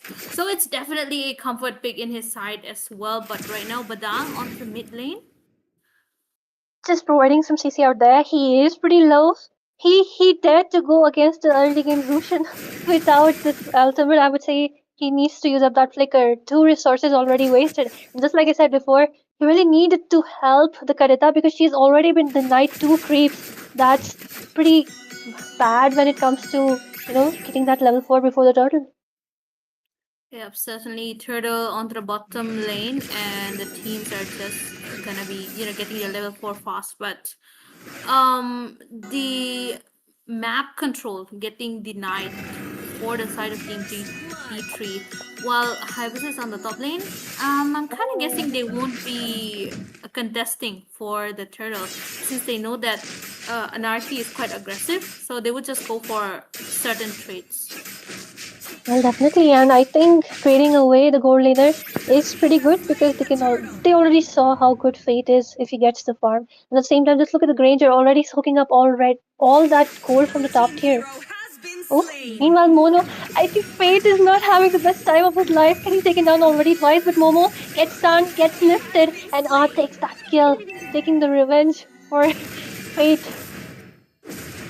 Yep. Obsidia, she would be struggling a bit onto the early, especially when D3 is marking Fate as well. It's gonna be a bit hard for him, but once he gets his items all together, he should be able to start dominating from the mid to late game as well. Of course, for Obsidia, you just need one moment for her to have that snowball effect.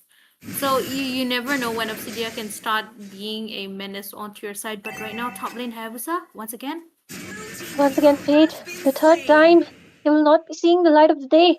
But we might see some skirmish happening as the wall comes in and the rough waves. But Zushin is there, just lifting away Moto. But Link comes in, dives in, 1 hit away. But the wall comes in once again. Small amount of shield just to give a little bit of life, but it's not be enough because the final flash of the flicker comes in from Romcon, and Mono will also be traded away in the skirmish. Meanwhile, we might see Cardi trying to trade it off with Art. He is pretty low, but losing absolutely the menace, and the stun connection once again as Arlot jumps in, and the London Flare once again. Cardi does have the heal, but they have started to see the issue of Zushin now. Finally, Zero. Yep. Certainly, the Zushin is gonna be the early game aggression that Anarchy is gonna be depending on right now. But oh my goodness, that was a burst coming in, and another one. Oh my god. A very beautiful wall coming in, card control, but Rodcom goes in once again, might use up. Final slash gets knocked up. Just there to save that turret.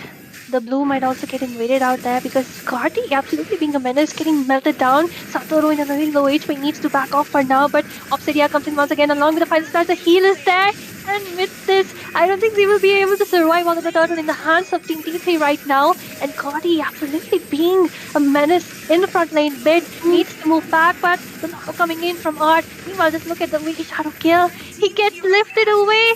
That was too much of an overextension. Bit gets that kill right when the turtle was in the hands of Team D3, and with this once again Robcom trying to stun down Cardi, trying to take them down, gets knocked down once again. The follow-up, the damage isn't enough though, and the rough wave being used up just as a defensive maneuver. Momo needs to move away. They're still going up, they're still going ahead. The knock comes in once again. Cardi being an absolute menace once again. The way he's healing is absolutely cynical. But with this, Satoru all alone might get poked once again by the Uranus. Same goes for Art. They need to dash away for now. Yep, certainly a lot of aggression this time from the side of T3 and a lot of follow-up as well. Especially marking Bait and Faith all together. The main damage dealers, which were a problem in the early game, in the first game. Mono, Lucian. oh my Oh my goodness. god. Oh, but she gets traded off as the ball also comes in. Pretty good save, but final slash once again. Moto in a really low HP needs to flicker away. Same goes for Romcom being sandwiched between 5 members out there, and Fiero gets that kill. Team T3 on the roll right now, denying the early game aggression which Team Anarchy showed them in the previous game. Yeah, definitely they have their priorities straight now. The mid laner and the gold laner all together. But Satoru against Hanzo? Oh, they do Might- survive though. Yeah. Uh, But oh no, they're still going. they really loved that skirmish happening out there. And finally, it will be the Hayabusa winning it out. Meanwhile, Bait getting taken my. away once again by that Karita. He should have gone in for the Purify. Oh my goodness. Mono, she does like to play the Karita really well, and he has been doing a really great job at marking Bit out of all people because he knows that Bit is a menace with his lantern flare and his displacement altogether. So his one priority in this whole game is to just catch Bit, burst him down whenever he can. And Bit, he does not have that purify, so either he has to predict where Mono is gonna be coming from, or he'll just have to depend on his teammates. But then again, that is also a big problem because Karita can reach out in the backline pretty easily. And here, Turtle getting denied for Anarchy once again in the hands of T3. Well, look at Romcom. Well, he was pretty angry since Bid had to retreat, pretty low HP. Meanwhile, Romcom will getting payback for that. Meanwhile, just look at the Uranus, the way he's melting down Obsidia. Fate needs to back off, but we do have some help coming in from Bid. Takes down Cardi. Finally, I would say a shutdown, a good riddance. At the same time, in the bot lane, Van trying to trade it off with the macro, has his mobility, just flies away like the Saiyan Pinch he is. But Savo, this one thing, Azinomoto, the name for Badang, it is the name for MSG. Yeah, certainly. And he's definitely bringing the umami and the spice in this match. He's bringing the masala, for Team 3 for now because the first match was just too bland for everyone to see. So this time they just said, yeah, let's just sprinkle on some MSG and be done with it. Yeah, man. But right now, though, all together, bottom lane, they did have a switch in the side as well, and this time Anarchy is the one struggling because of all the aggression that T3 is coming. And look at the positioning of Karita as well. Just, definitely. Gets stunned, Bait gets to use up his ultimate just to flee away. And with this Cardi once again being the front liner, really annoying. And might see some plays coming in from Van, but then once again, Hayabusa already with the Blade of Despair. One of the most expensive physical damage item out there, Cebu.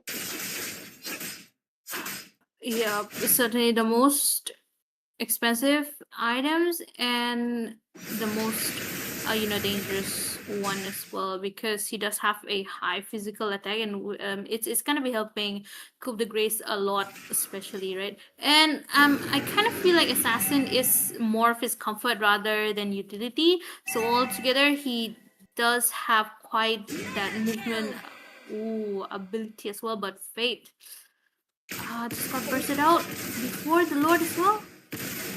I'd say Fate is fated to die in this match. He's not having a good time. 4 deaths already, just 1 assist. So yeah. But then the first Lord of the game already up. A free Lord for the side of Team Anarchy.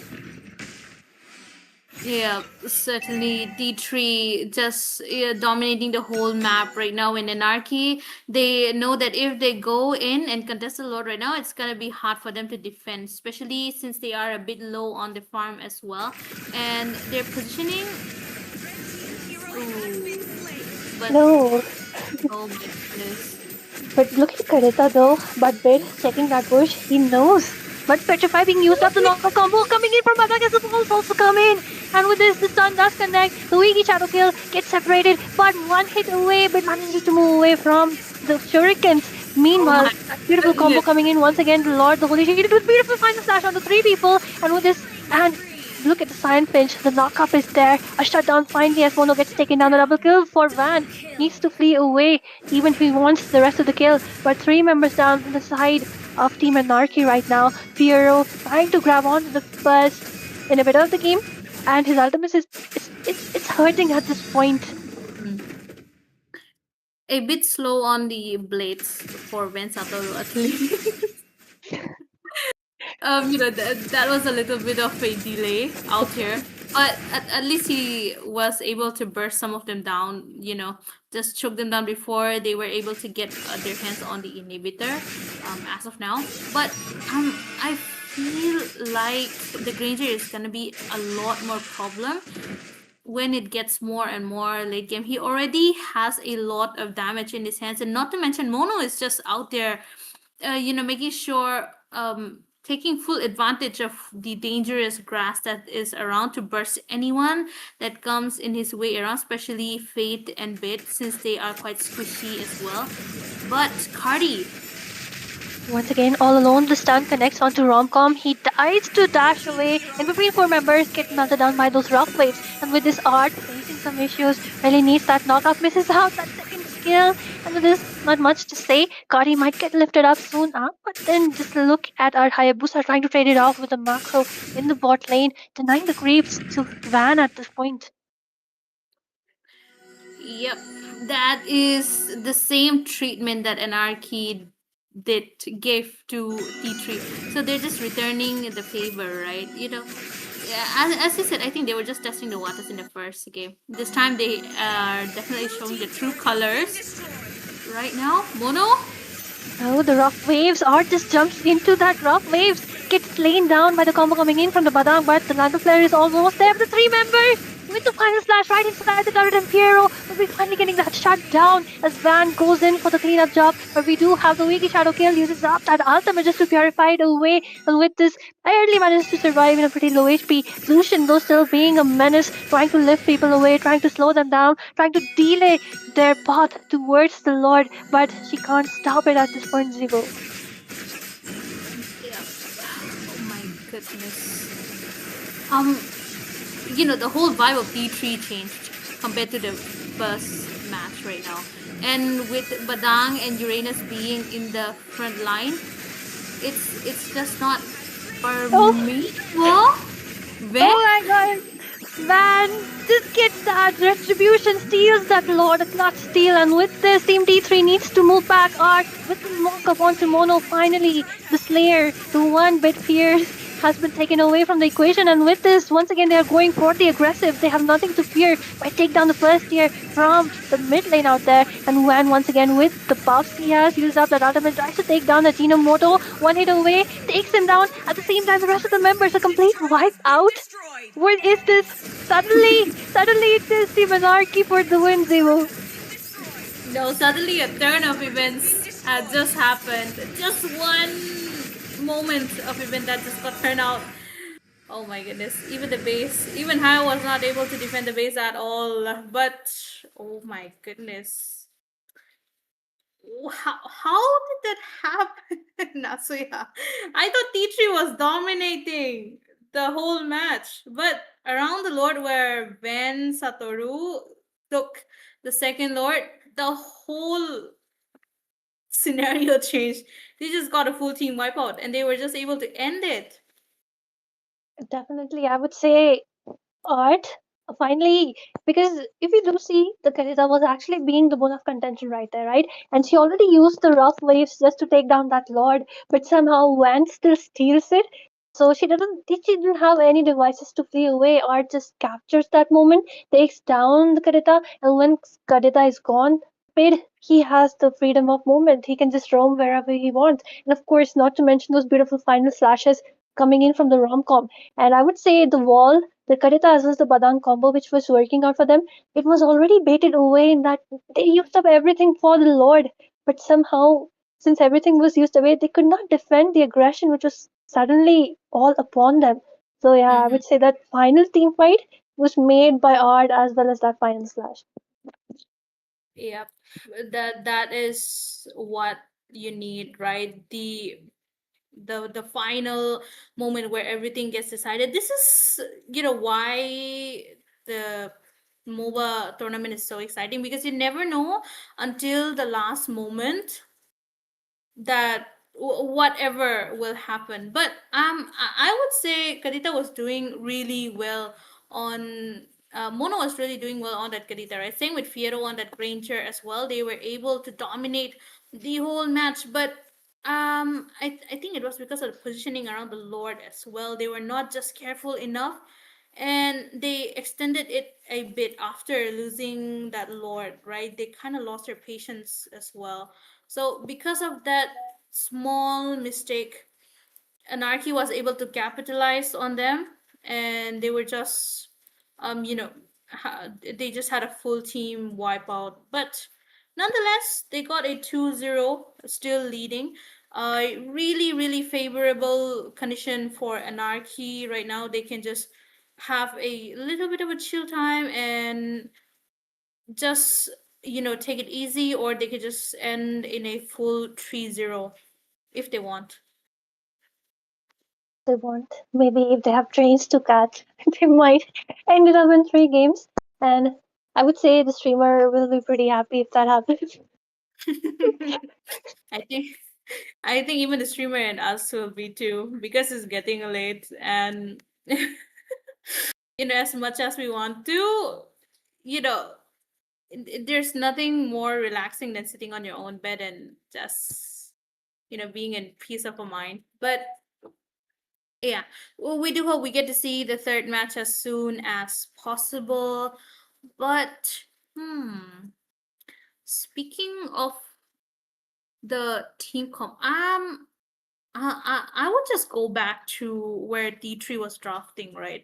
The Badang did seem a little out of place, but they made him work out somehow. And for Anarchy, their whole draft did look in place, but then the final slash from Alot, I think they were just getting baited out quite a lot, and Guinevere was not able to land his knockups on time, because maybe because of all of the dashes that were going around. So because of that, maybe they were a bit falling back on the execution as well. Not to mention Fate was getting bursted out just too much. Maybe just leave out the Obsidia in the tournament, because I feel like she's just too easy to get targeted. Well, definitely her early is pretty weak. And especially because Team T3 made sure that Fate doesn't get the farm. They even gave up the turtle just to take down Fate and just give a lot of gold to the Granger. And we could already see that because his first skill and the ultimate was hitting punches. Just like you mentioned, Art missing out quite a lot of those knockups, but that one final knockup just made the game for them. And I would say Romcom, um, he was getting melted down pretty easily because, of course, he dives in between 5 members. But the plays he was making, like the way it connected, all of that connected in that last team fight worked out well for them, because before that, it was like every damage dealer was already dead before the final slashes. Like those were pretty good final slashes, but there was no one to capitalize on them. Yeah, I would say Van is the man of the star of the match, though, stealing away that Lord. And like Karita as well as the Badang, they had everything. They bet everything on that Lord because they used up everything and couldn't escape after what followed. Yeah, maybe because they thought, Anarchy won't be contesting the Lord as well, because they were quite low on the farm.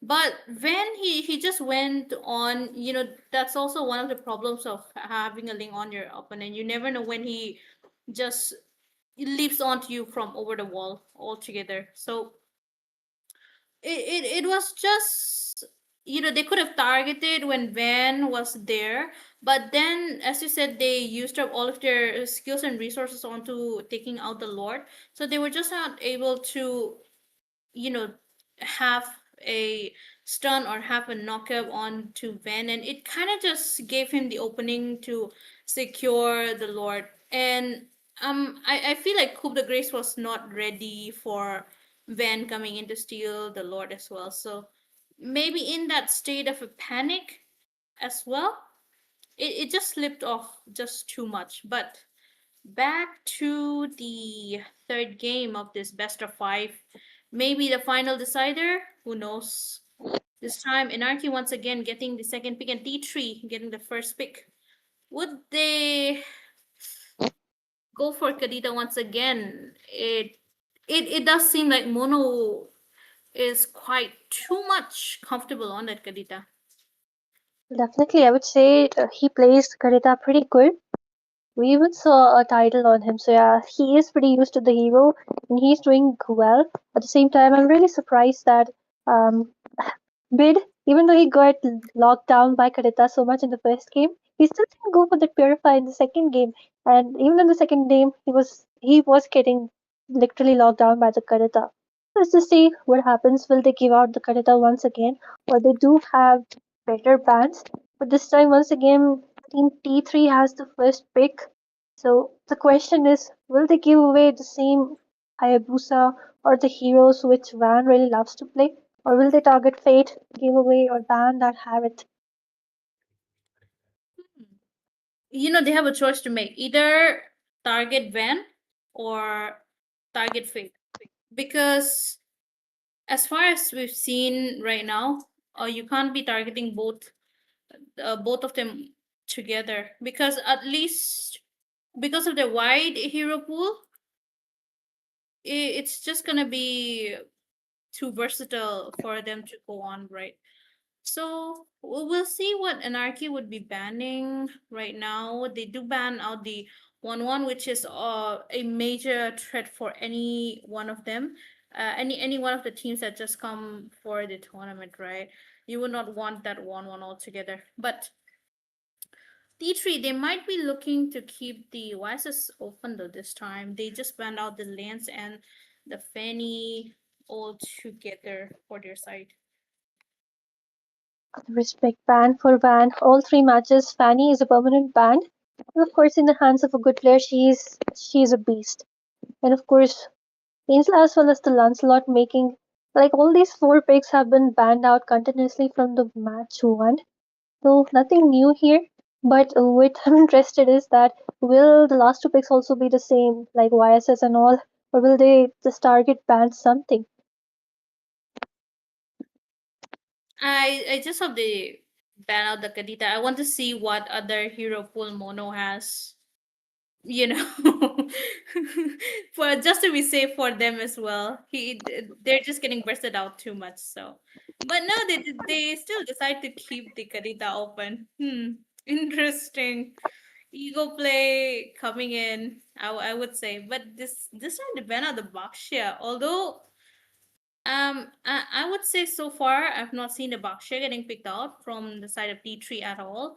But then again, I guess they're just making sure that Bakshia does not pose any problem towards them at all. Well, yep, definitely. We did see the Baksha art on the Baksha in the first game. With the heal, Revitalize was actually working out pretty well for them. And of course, once again, there we go. Karita once again. Mono onto the Karita. So Zevo, who wants to see Mono play some other mage? Your wish will not be fulfilled today. But now the real the real question is, what will Team Larky? Oh, once again, it is the Zushin. Now my question is, will Bid go for the Purifier or still on that flicker? I don't think you would. I don't think he'll go for the Purify still. I don't think he still considers Kadita a menace. Maybe he got bursted out quite a lot, but then again, maybe he's just like, yeah, I have more important stuff to deal with rather than Kadita. So I won't take the Purify, I'll just take the Flicker, which is much more versatile to go around. So maybe that, but it's quite rare for me to see Van Satoru onto a utility, especially when we know that he likes his assassins a lot. But Fredrine, are we gonna be seeing a Kalea this time? I'm kind of feeling a Fredrin and Kalea combo coming in though. They might even go in for the Matilda because Mhm. she is kind of perfect for him, provides the dashes, mobility. But oh, it will be Naruto and our QB in the Land of Dawn. Pretty new pick, I would say. I haven't seen Romcom play that yet. Let's just see Yeah. how it goes. But I'm really surprised that against the CC you will go for Lucas. Yep, CC against a Lucas right now. CC is quite a strong pick. Even if Lucas is able to interrupt CC, CC she should have that upper hand because of her true damage and damage based on HP as well. But I do like that they ban out the Grok as well. Same from the side of D3, just banning out the Herit so that Fate does not get the chance. And they picked up the Granger as well, so maybe Bruno or a Bane in the gold lane. I don't know. Bane gold does sound quite good as well, but Moscow Ben once again. What will Fate go for? Nathan? Harrod. Okay, he's also banned away. Well, Hmm. Green, maybe Irithel is open, maybe go for Irithel. I would say she's a strong pick, unless he wants to go for Nathan. Let's just see, maybe Obsidia once again. Obsidian once again. Take revenge for the second match, right? Yeah, revenge. You're not gonna be bursting me down this time. I'll take Obsidian once again, but no, it's the Irithel, the classic counter for Granger. I guess they're looking to end the game in this third match, you know. But what? Oh, they have Romer left for as the last pick, so it's might be a surprise element for their side. As you said, Matilda Kalea still remains as one of the best candidates because they do pair really well with Fredrine altogether. For T3 though, they still have their jungler and their roamer open as well. Well, let's see what they go for. Like right now, they are kind of squishy. Okay, they Ooh. opt for the Kalia, and I'm still the same question, Zevo. Will they go for a purifier? Yeah, Flicker. Oh. Let's just see what happens because this time it's not only the Karita, it's also the Kalia you need to be wary of. And of course, the jungler, the utility jungler coming up just to push away the Fredrin as well as the Nine-Tail Beast out there. I would say pretty good pick. Selena Rome? Or is it a Fredrin Rome? Oh wait. What? No. What? Excuse me. What? So Selena Rome or wait, Selena Jungle Fredrin Rome? Wait, or You never know. They're so unpredictable. Might even be a Lucas Rome at this point. yeah, at this point I'm thinking it might be a Lucas Jungle as well. You know, too unpredictable. Fredrin XP, Lucas Jungle, Selena Rome, who knows? But it's quite interesting though that they picked up a Selena as the last pick. I guess they're looking to have a bit of a fun. But this is gonna be an interesting match. One team is going the standard drop, and the other team is going for a completely phenomenal drop. I will just call it phenomenal.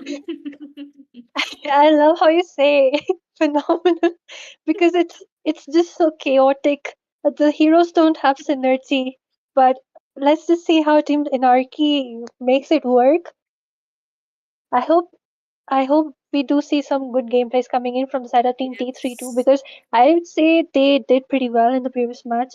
It's just that somehow the pendulum just went to the opposite side, and in the blink of a moment, in the blink of an eye, they couldn't win out that winning game. But yeah, I would say this time the draft definitely T3 looks pretty Yeah, strong. it's Selena Rome, Fred Green Jungle, and the Lucas and the XP. But as we're speaking, right, Lucas does seem like he's struggling a bit. Yeah, certainly. Against a CC in the level 1, I'm not sure if I would recommend being that much aggressive. He looks pretty good though, riding on those clouds. Riding the cloud, right? it's like the way the ninjas run. Yes, certainly. Oh my goodness. Maybe he picked Lucas just for that. Who knows? Yeah, definitely. But right now, I would say the Fate already rotating. This time, I think Team Anarchy might be a bit serious though. And Federal, they do have the front lining and they have the Selena to just back it off. Oh, meanwhile, Romcom actually managing to push back the CC. Yep, certainly aggression against aggression. That's how it's gonna be working out for now. But ooh, that's a really equal matchup though. But wait, Oh, okay. He just flickers inside, gets taken down. I think since Bid was coming up, he didn't have to commit so much. He even wasted that flicker. But once again, Team Anarchy trying to take the turtle. The stun connects onto the jungler. The guy, please already level 4, has the heavy spin, pins down the Fredrin, might even use up that retribution, and of course, he wins it away. And avoids this. A lot of damage taken in by the Fredrin, needs to move away. Meanwhile, just look at the way CC binds up the Bid, as well as our Lucas out there. Meanwhile, CC Scotty taking that kill onto the Romcom. Of course, that is what you expect. This skirmish still going on out there. 3 versus 1. They're trying to sandwich down Scotty. Bid, absolutely a menace. Throws Scotty once again. Uses Purify, and the stun is going to explode. Again, grabs that kill. Yep, this time it's a Purify on Bit. So especially for the Kalea. Most I forgot the word, but yeah, it's definitely for the Kalea rather than the Kadita altogether. But the traps that Selena's wait, the burst For Mono, this time it will be Art who will be on the radar for Mono because he isn't on the Purify and he's on the Flicker. But meanwhile, just look at the way Kalia is actually being pretty strong out there. I would say Zevo, this Akai is certainly picked up considering the retribution gap I would say they were having. But meanwhile, the Snowy Slams comes in once again and Akai gets that kill onto Satoru once again. And Heavy Spin comes in once again as Bit trades off with the Kalia. The double kill for the Akai gets stunned by Art, but is pretty chunky, cannot be melted down pretty soon. Oh, but Mono goes in, grabs that kill into Art once again. Just like I said, Art needs to be careful. Yeah, that's a problem with squishy roamers altogether. If you get caught up, you get bursted out pretty fast. And not to mention Fate in the top lane as well. That was a 1 versus 2 or 3 situation, so yeah. Definitely understandable for Fate. But again, Turtle, Romcom, look at that though. Oh, but the Ninetale Beast has been unleashed. Oh my goodness. Vengeance comes in. It misses out that ultimate, is in a very low HP. 1 hit from the Kalia. Manages to dash it away. That was a pretty iconic dash coming in. But as I speak, this is the next turtle of the game. Might be once again in the hands of Team T3 because I don't see Van contending for it. Yep. Certainly, when you're having a bit of a disadvantage, I think it's better not to. But the burst from Kadita once again, no Cardi. Not, Okay, I would say, much. yep, definitely. Although they even took down the first. Meanwhile, Fate once again getting sandwiched between 3 people, gets taken down by Fiero. I don't think they should. I think they should go and help him, right? Yeah, definitely. Fate is seeming to struggle in the early game, so it's an Irithel as well. So you would want her to farm in the early game so that she can shine in the late game for now. And considering the fact that Fate is getting targeted quite a lot after the first match, does speak a lot. But bottom lane Romcom, 1 versus 1 inside the own turret as well, but. Still, I think that Lucas' pick is working out against the CC. But for now, Bit, he has to be careful. Same with Art as well. Art can't save Bit anymore because he does have this squishy roamer in his side as well. But Bit, look at that. There's another player coming in once again. A Slammy Slam! And Azinomoto though gets taken down by Bid. The stun connects onto the Granger. Granger gets taken down by Art. And with this, the control once again in the hands of Team Anarchy as Romcom joins in into the fray. Converts, uses up those dashes just to immune it away. Meanwhile, just look at Momo taking down, busting down Fate. Bait in a really low HP, gets followed up by Cardi. Does have the skill, does have the stacks, but once again, it is Lucas who's Art. Tries to take down a really tanky hero out there. Shouldn't have committed to that. Yup. Certainly, especially when you do not have a solid CC in your hands, I think it's better not to go in and commit to any of the team fights altogether. And given the fact that T3 has a utility jungle, especially that Akai in their hands as well, Akai he's a lot more tanky altogether, right? So you won't be able to burst him down much, but Tsunami Slam. And a lot of damage, but the praise bot comes in and Hero, he tries to gun down Van, isn't enough.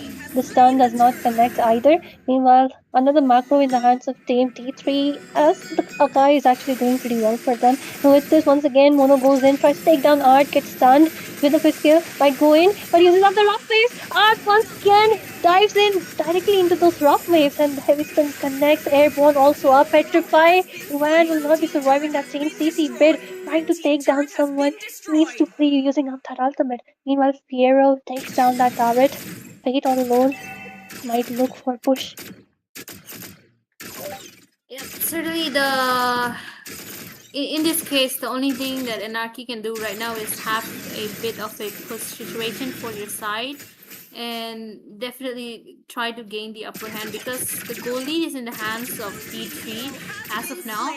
And this time Azinamoto did get bursted out by Bit, so it's still quite a win for their side and not much, just 5k goal lead in their hands for D3. They should be able to get back on their feet much unless they give more snowball on that Kadita. Once again, she has a 602 and Akai with a 505 KDA in their hands. So those two are gonna be the main issue for the side of Team Anarchy. Not to mention, Kadita might be able. Oh, a beautiful two-man stun, and Kadita takes down two people out there. Two members just like that taken away, but the Scotty trying to take down Fate. This is their ultimate, and Fate cannot escape the barrage of basic attacks which will be coming up with this Team Anarchy trying to defend the second tier.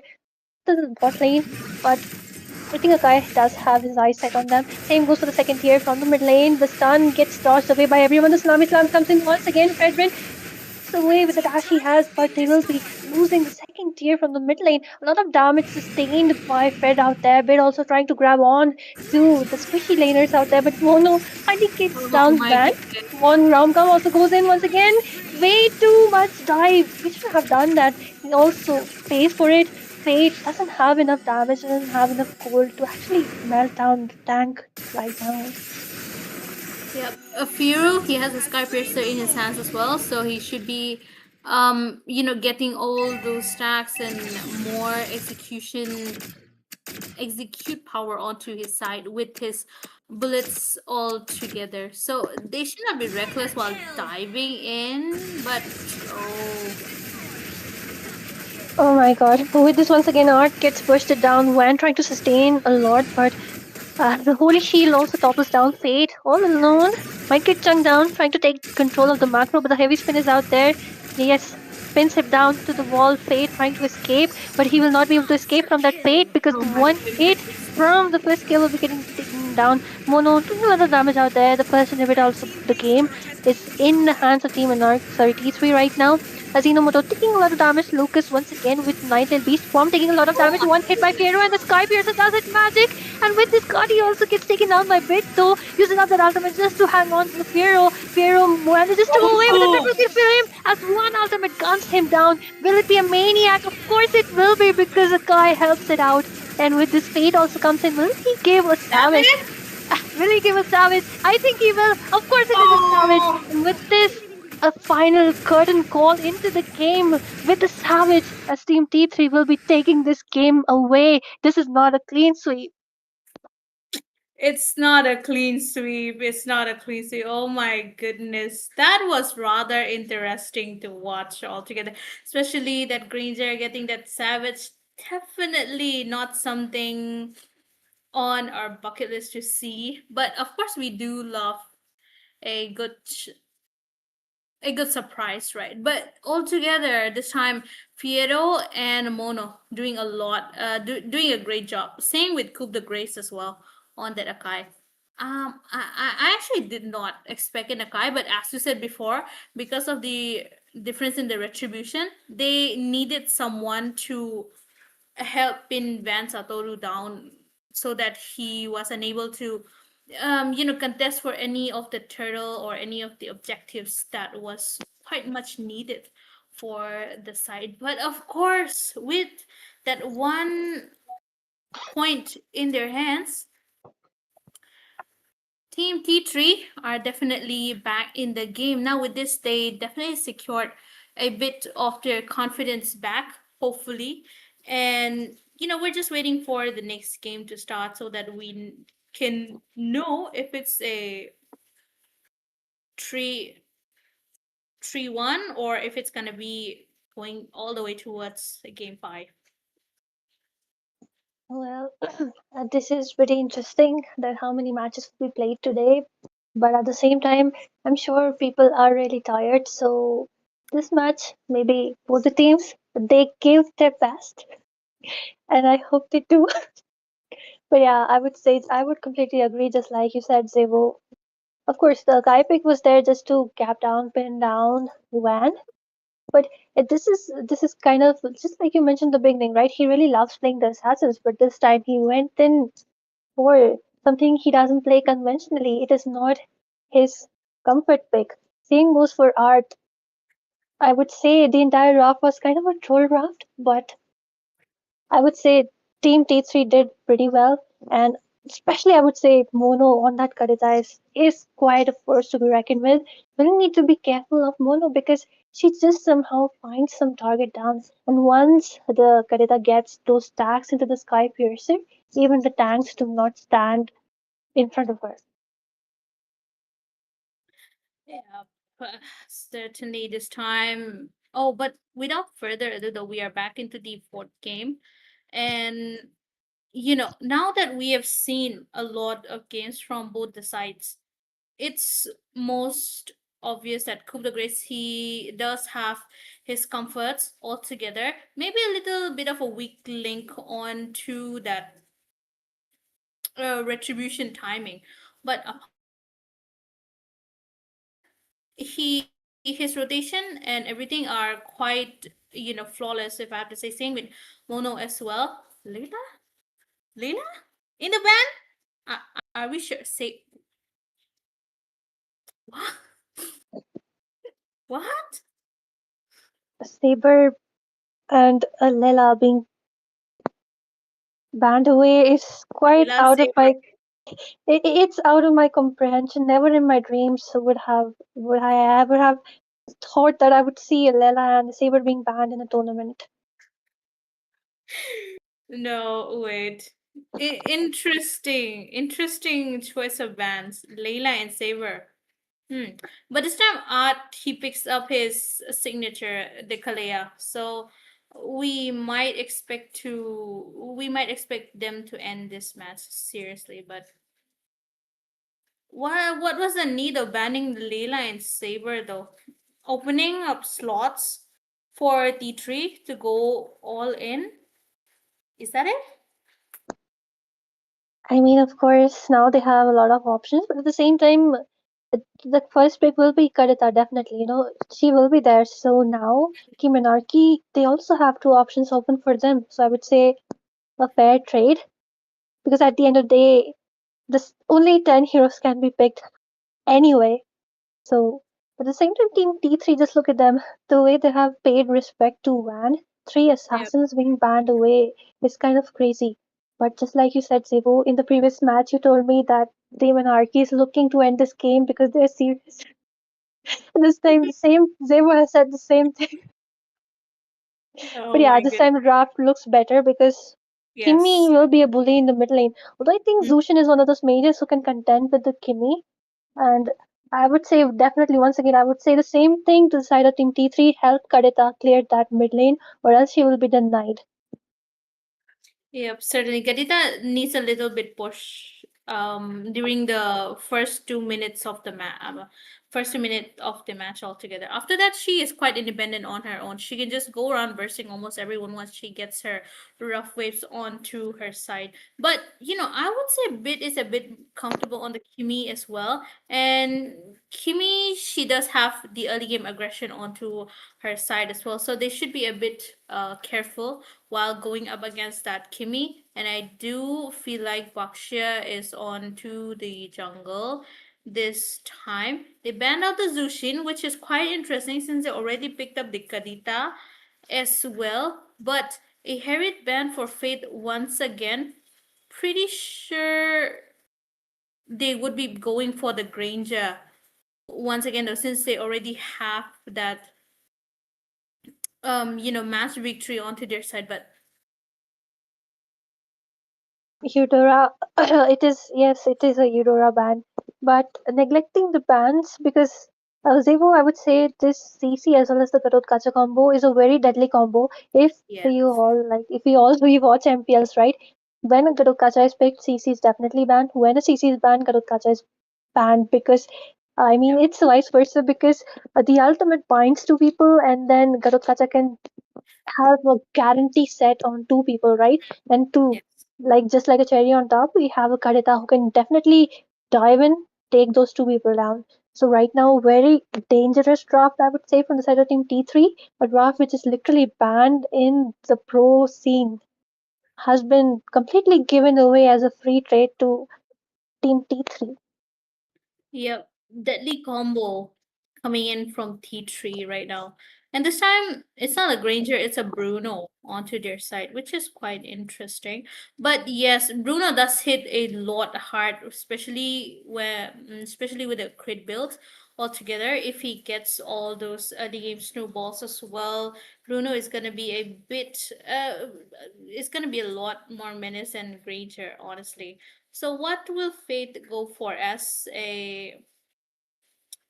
an answer to that Bruno that's coming in? Would he go for a Granger? Would he pick a Granger? 1-1. Yeah, she got banned out, so she won't be getting picked out. But yeah, he does go for the Granger. And a Phobias this time. Once again, a Kai onto the jungle. The draft is looking almost quite similar for the side of T3, except for Gatot and Bruno, new addition, of course. Zevo, when you were saying that, how will they answer back the Bruno? I was literally getting reminded of the days when Lela was the answer to Bruno. And then it is Team Anarchy themselves who have banned her away. But yeah, of course, there is CC as well as the Garot Kaja. So Lela, of course, cannot be the answer. Ranger is a great pick, especially because he is good from the early. He has the mobility. But Akai, and we have Van once again not on an assassin pick. We have him on a utility jungler. So will we see the same story repeat once again? Well, this time both of them are having the utility on their hands. So, compared to an assassin versus a utility, assassin has a bit of that higher advantage, right? But because it's an Akai, the advantage just gets taken out because he has this heavy spin altogether. And as far as I would like to say, I think you would be saving those heavy spins for when you are about to take that turtle all together onto your side. So of course it might be the same scenario, or they might just bait that heavy spin out from a cry altogether. Yep, we can already see Bid rotating towards the bot lane, and I would say this is quite conventional nowadays. Instead of the gold lane, you go for the EXP fade because when the EXP is away, since he's so significant in those turtle fights, if he's down, you have a very good upper hand in those turtle team fights. But yeah, yep. Okay, Fate once again suffering in that top lane against Bruno. Yeah, certainly the balls are hitting harder than the bullets as of now. And Bruno does have that damage advantage as well. So it's gonna be a bit hard for Fate to lane against it. But Art is there to help him though. Oh, yep. Knockup comes in. Meanwhile, CC gets pinned down between two people and will be the first one to get taken away. I would say she went in too deep just to take that low HP. Mobius greedy once again. But meanwhile in the top lane, stun, Fate tries to move away, misses up that first kill direction. Mono takes Fate. As an exchange, Art all alone needs to flee, has the dash, has the movement speed, but Bid just soaking up a lot of gold from the mid lane. We do have the Akai, and he gets stunned away. But the taunt also doesn't connect, and Bid uses the first skill just to dodge it away. A lot of skills being used up right before the turtle. Yeah, right before the turtle, a lot of resources, a lot of important resources, I would say. So overall, the set around the turtle is gonna be crucial for both the teams, and we do seem like Anarchy they kind of have the upper hand as well. But Sam Mono is targeting the golden instead of contesting for the turtle. Maybe. Ooh, look at that though. The combos coming in. Tsunami Slam just to deny. Well, Art gets the turtle with that Tsunami Slam. It's kind of funny, but yeah. Bid takes down a Xenomoto. I would say this time Anarchy has done a very genius move just to stop that Akai. They have taken up the career. It works out for them. It's like counter strategy with another strategy. Yep. Well, Khaled can be the only answer for Akai as of now. But then again, Akai was a one last picked. So T3, they might have made a mistake around the Akai. But it was the same scenario as the last game, right? T3, they did not go for the first turtle. Rather, they contested when they had enough of those itemizations all together. They did have their contest around the second and the third turtle altogether. It worked out in their favor, but ooh, Fate. Oh man, Fate once again, the second time falls prey to the Petrify combo, and a lot of melting done by Bid out there. Hero tries to punch some balls, and okay, Hyochi being wasted. With this, once again, Tsunami Slam as well as the knockups might come in. The heavy spin knocks down, the Tsunami Slam comes in just to answer that call. Art pretty low, needs to back off. Bid getting harassed, a lot of damage being soaked by him, and they really need the box out there. He comes in, joins the fray, and Fate gets that stab on the Sky Piercer, and he gets that kill on the Garukacha. Double kill as he guns down the Akai. Finally, some action coming in from the side of Team Anarchy. Might try to sandwich down Fiero, but the knockup does not connect. This is after rough ways to take down Bid, but misses it out as the first kill comes into action. Meanwhile, behind the scenes, just look at Art with the turtle trying to take down. Fate takes down Mono, and with this, the knockups coming in one by one as Scotty is also into the fray, but cannot sustain the damage coming in from the combo of Fate as well as Bid. And with this, finally, they might trade it off with first tier in the top lane, but Fiero still, Satoru Van does not want to stop. The first item, Sky Piercer, is working out really well for Fate. You know, he likes to go for Sky Piercer rather than the Hunter Strike, which it secures him kills a lot, but look at that though, Asamoto. And he might be getting gunned down out there. And with this, I would say there was a bait with the heavy spin getting wasted, and with this, the orange buff also getting denied. Romcom also, but the Tsunami Slams comes in. Once again, Art in a really low HP just tries to zone away Mono. Meanwhile, just look at Fate as well as the obvious combo coming in. One man just lowers the HP, and Fate clears it off with that Sky Piercer. Yep. You know, the whole Sky Piercer, it's gonna be stacking a lot more faster than when you get that Hunter Strike as the first item.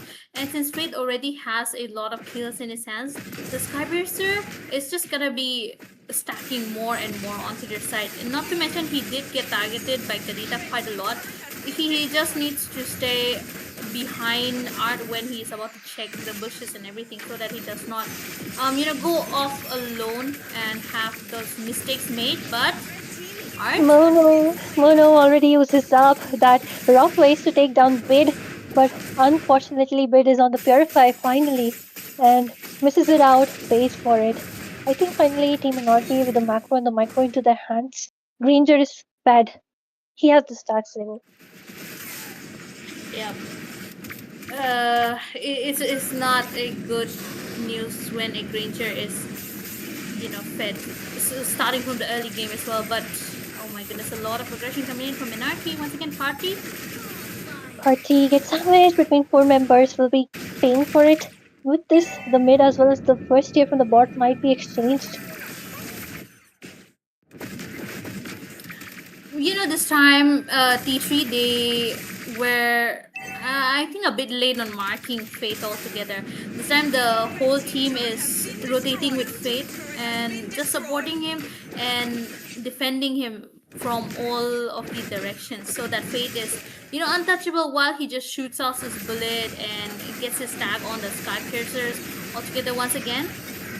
Oh, Bruno almost getting melted down by the Kimmy out there, but of course it will be a guy who will be paying. The Kimmy's burst as well as the Skycruiser's stack on the major are hurting quite a lot, but Mono tries to go in for some play, gets Tsunami Slam, uses up that rough phase with the Petrify comp also comes in, but of course it will be Bit as well as the Phobius will be jarring her butt. And with this, the stun might not connect. Cardi all alone, getting sandwiched between 3 people, should have gone back instead. And with this, the first tier in the hands of Team Anarchy. I think Faith, his Sky Piercer is 80 stacks right now, full stacks, maximum stacks. I think so, because he just got the legendary altogether, but traction balls? The traction, and the AOT also drops down, but Fade gets that kill onto Firo. The heavy spin also connects up. Azino trying to just save their squishies out there with the revitalize, but once again Satoru Van in a really low HP, but Art comes in for the save, the knockouts comes in, Fade still with the burst. Just zones everyone away. Art with the Tsunami Slam. Once again, they were waiting for it. The airborne also connects, and Fate is also there trying to grab that kill. Movies as he jumps into the fray, but once again, Karida trying to do some play, does not have the ultimate. Gets gunned down as Fate gets that whole kill with one ultimate explosion. Oh my goodness. This time T3 are getting choked down quite too much. Oh my goodness. Once again though, even Mono is not able to do much right now despite landing those kills onto Fate. Those 3 were the only ones that he could land. After that, they were just getting marked out more and more, but Fiero, he was quite all the way back behind, so he's still safe compared to all of his other teammates, but I do feel like he needs to farm up if he wants to go and secure the late game for his team. Definitely, although I do see a lot of heavy spins getting wasted, the Tsunami Slams comes in, but look at Fade just gunning down Fiero with the ultimate, and Akai will be the second one to pay because I think he's wasting his ultimate out there, but Carti might get one hit down there by Bid. A feast for Bid as well as Fate right down there.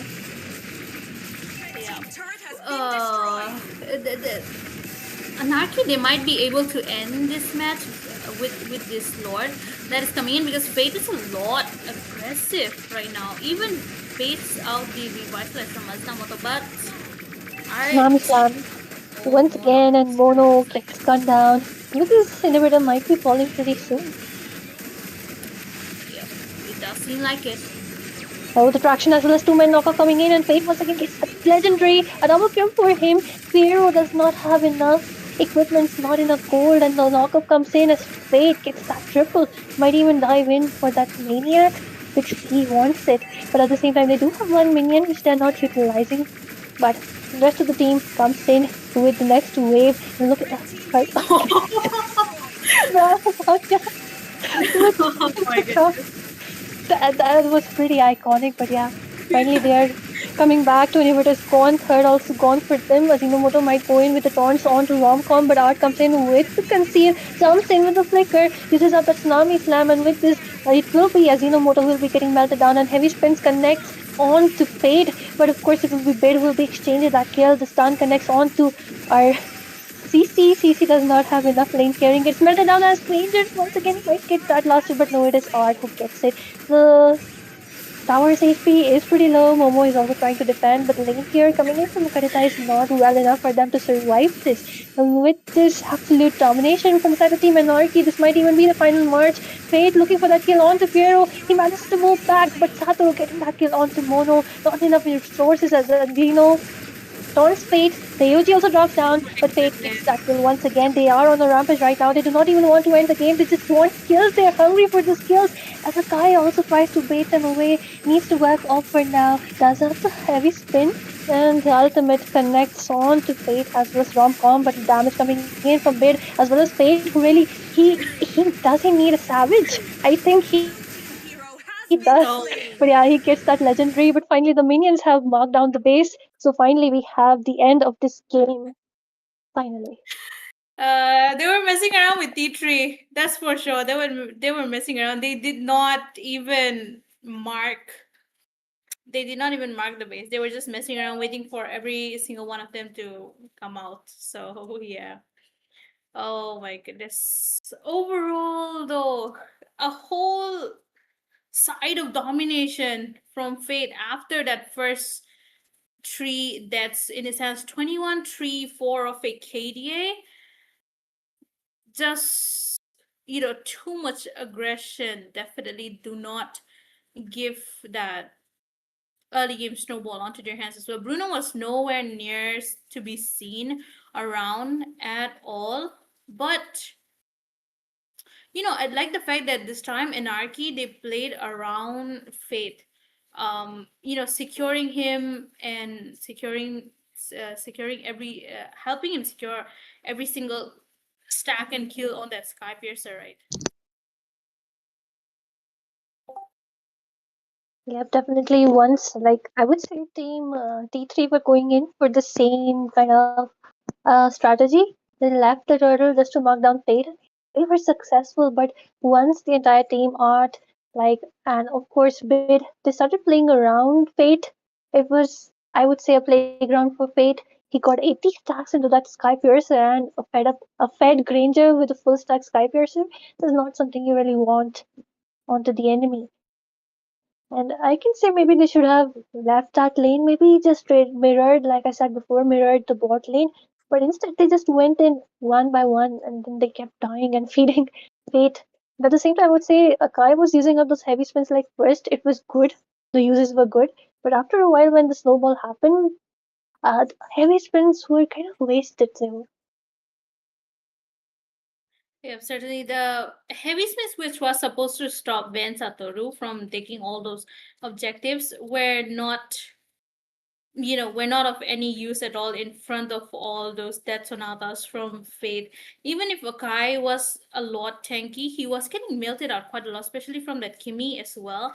And not to mention that Claire and her tsunami slams all together, they were just marking almost anyone that they could have their hands on, and they were just, melting everyone that comes onto your hand. The first, the frontliners as well, not every single one of them was spared off at all. Bruno, he did not get the time to shine at all. Maybe he was dominating the early game, the early 1-2 minutes of the game, because Fate did need his level 4 to start having all those range and snowballs all together. But apart from that, I do feel like this time Team T3 they were not able to focus themselves on onto Fate because of the follow up coming in from the side of Team Anarchy. What do you say? well, definitely, like we said, once they play around Fate, it was kind of game over for them. They couldn't respond to the aggressiveness which was coming in from the side of Team Anarchy, and we already saw that happening in game one, right? The way they were sandwiching people right at tier two when the tier one was still intact. So yeah, the same kind of aggressiveness once again back from the side of Team Anarchy, and I would say Team T3 actually played pretty well, and the way they responded with the Akai, I would say that was a good move coming from this side. But yeah, I would say a bit more to learn because of course Anarchy is one of the top teams out there, and like taking these games to the fourth game is still a pretty good job done. Especially I would say Mono on that Karita was quite a menace. Something you need to look out for, I would say. Yep. And as you said, it was pretty impressive that the game went to game 4. instead of going for a clean sweep, right? So overall, we'll be bringing you more interesting matches after this. This was the quarterfinals, best of 5. We're gonna be bringing you best of 7 pretty soon all together. So I hope everyone of our viewers are quite excited for that as well. But this is gonna be the end for the stream for today. This was Dawn of Unity presented by God of Dead official production partner Nexus Events and IT Solutions Private Limited, streaming partner Router, official sponsor Get Stacked, official sponsor another sponsor Rapido, and payment partner Amazon Pay. And this was your casters Zewo and Asuya. Oh no, this side. Asuya, and we'll be taking our day off for today. We'll be signing off. Good night, everyone. With the umbrella throwing onto the Cloud 2.0. And C3 Meraki starting out this BO5 series for them with a kill onto the Jushin. Mage taking out another mage. Hook! Iron Hook it is inside the tier. And another I had dropped revolves around them sticking together, right? Because they do lack that burst right now. They have a lot of front lining, but they really need the damage dealers. And at the same time, they really need to stop Van from reaching the damage dealers, because if they don't get the farm, what can they even do? Oh my goodness. Oh, the burst from Aria, but took the grace. Will he be able to get away? I think he will be. But bottom lane, more team fights going around as Bakshia is to fall down in the hands of Karti then. And they did switch up lanes as well. Bit might be in danger once again with Labu charging in onto Bit. Safe from the Apprentice Rad, but Bakshia will be falling down in the hands of Kadita. Fiero though, he might just get away, but no, with a bit of HP, that is 2 kills in the hands of Anarchy once again, evening it out. Romcom just not letting them recall at all. Fate is there as well, jumps in on Combo, there is nothing which they're actually able to do against them, because the way they are just sandwiching people out. I mean, it's okay. Do we get a team fight? Yes, we do. Cook the Grace is the first to fall down in the hands of Basha, but Fiero followed up. Bit takes him down, gets a Fiero followed up. Bit takes him down, gets a terrified, and Art is there with a revitalized health. Fate secure 1 kill in his hands once again, and the bottom first tier is down already. Mono might be in danger. Will he be able to pop his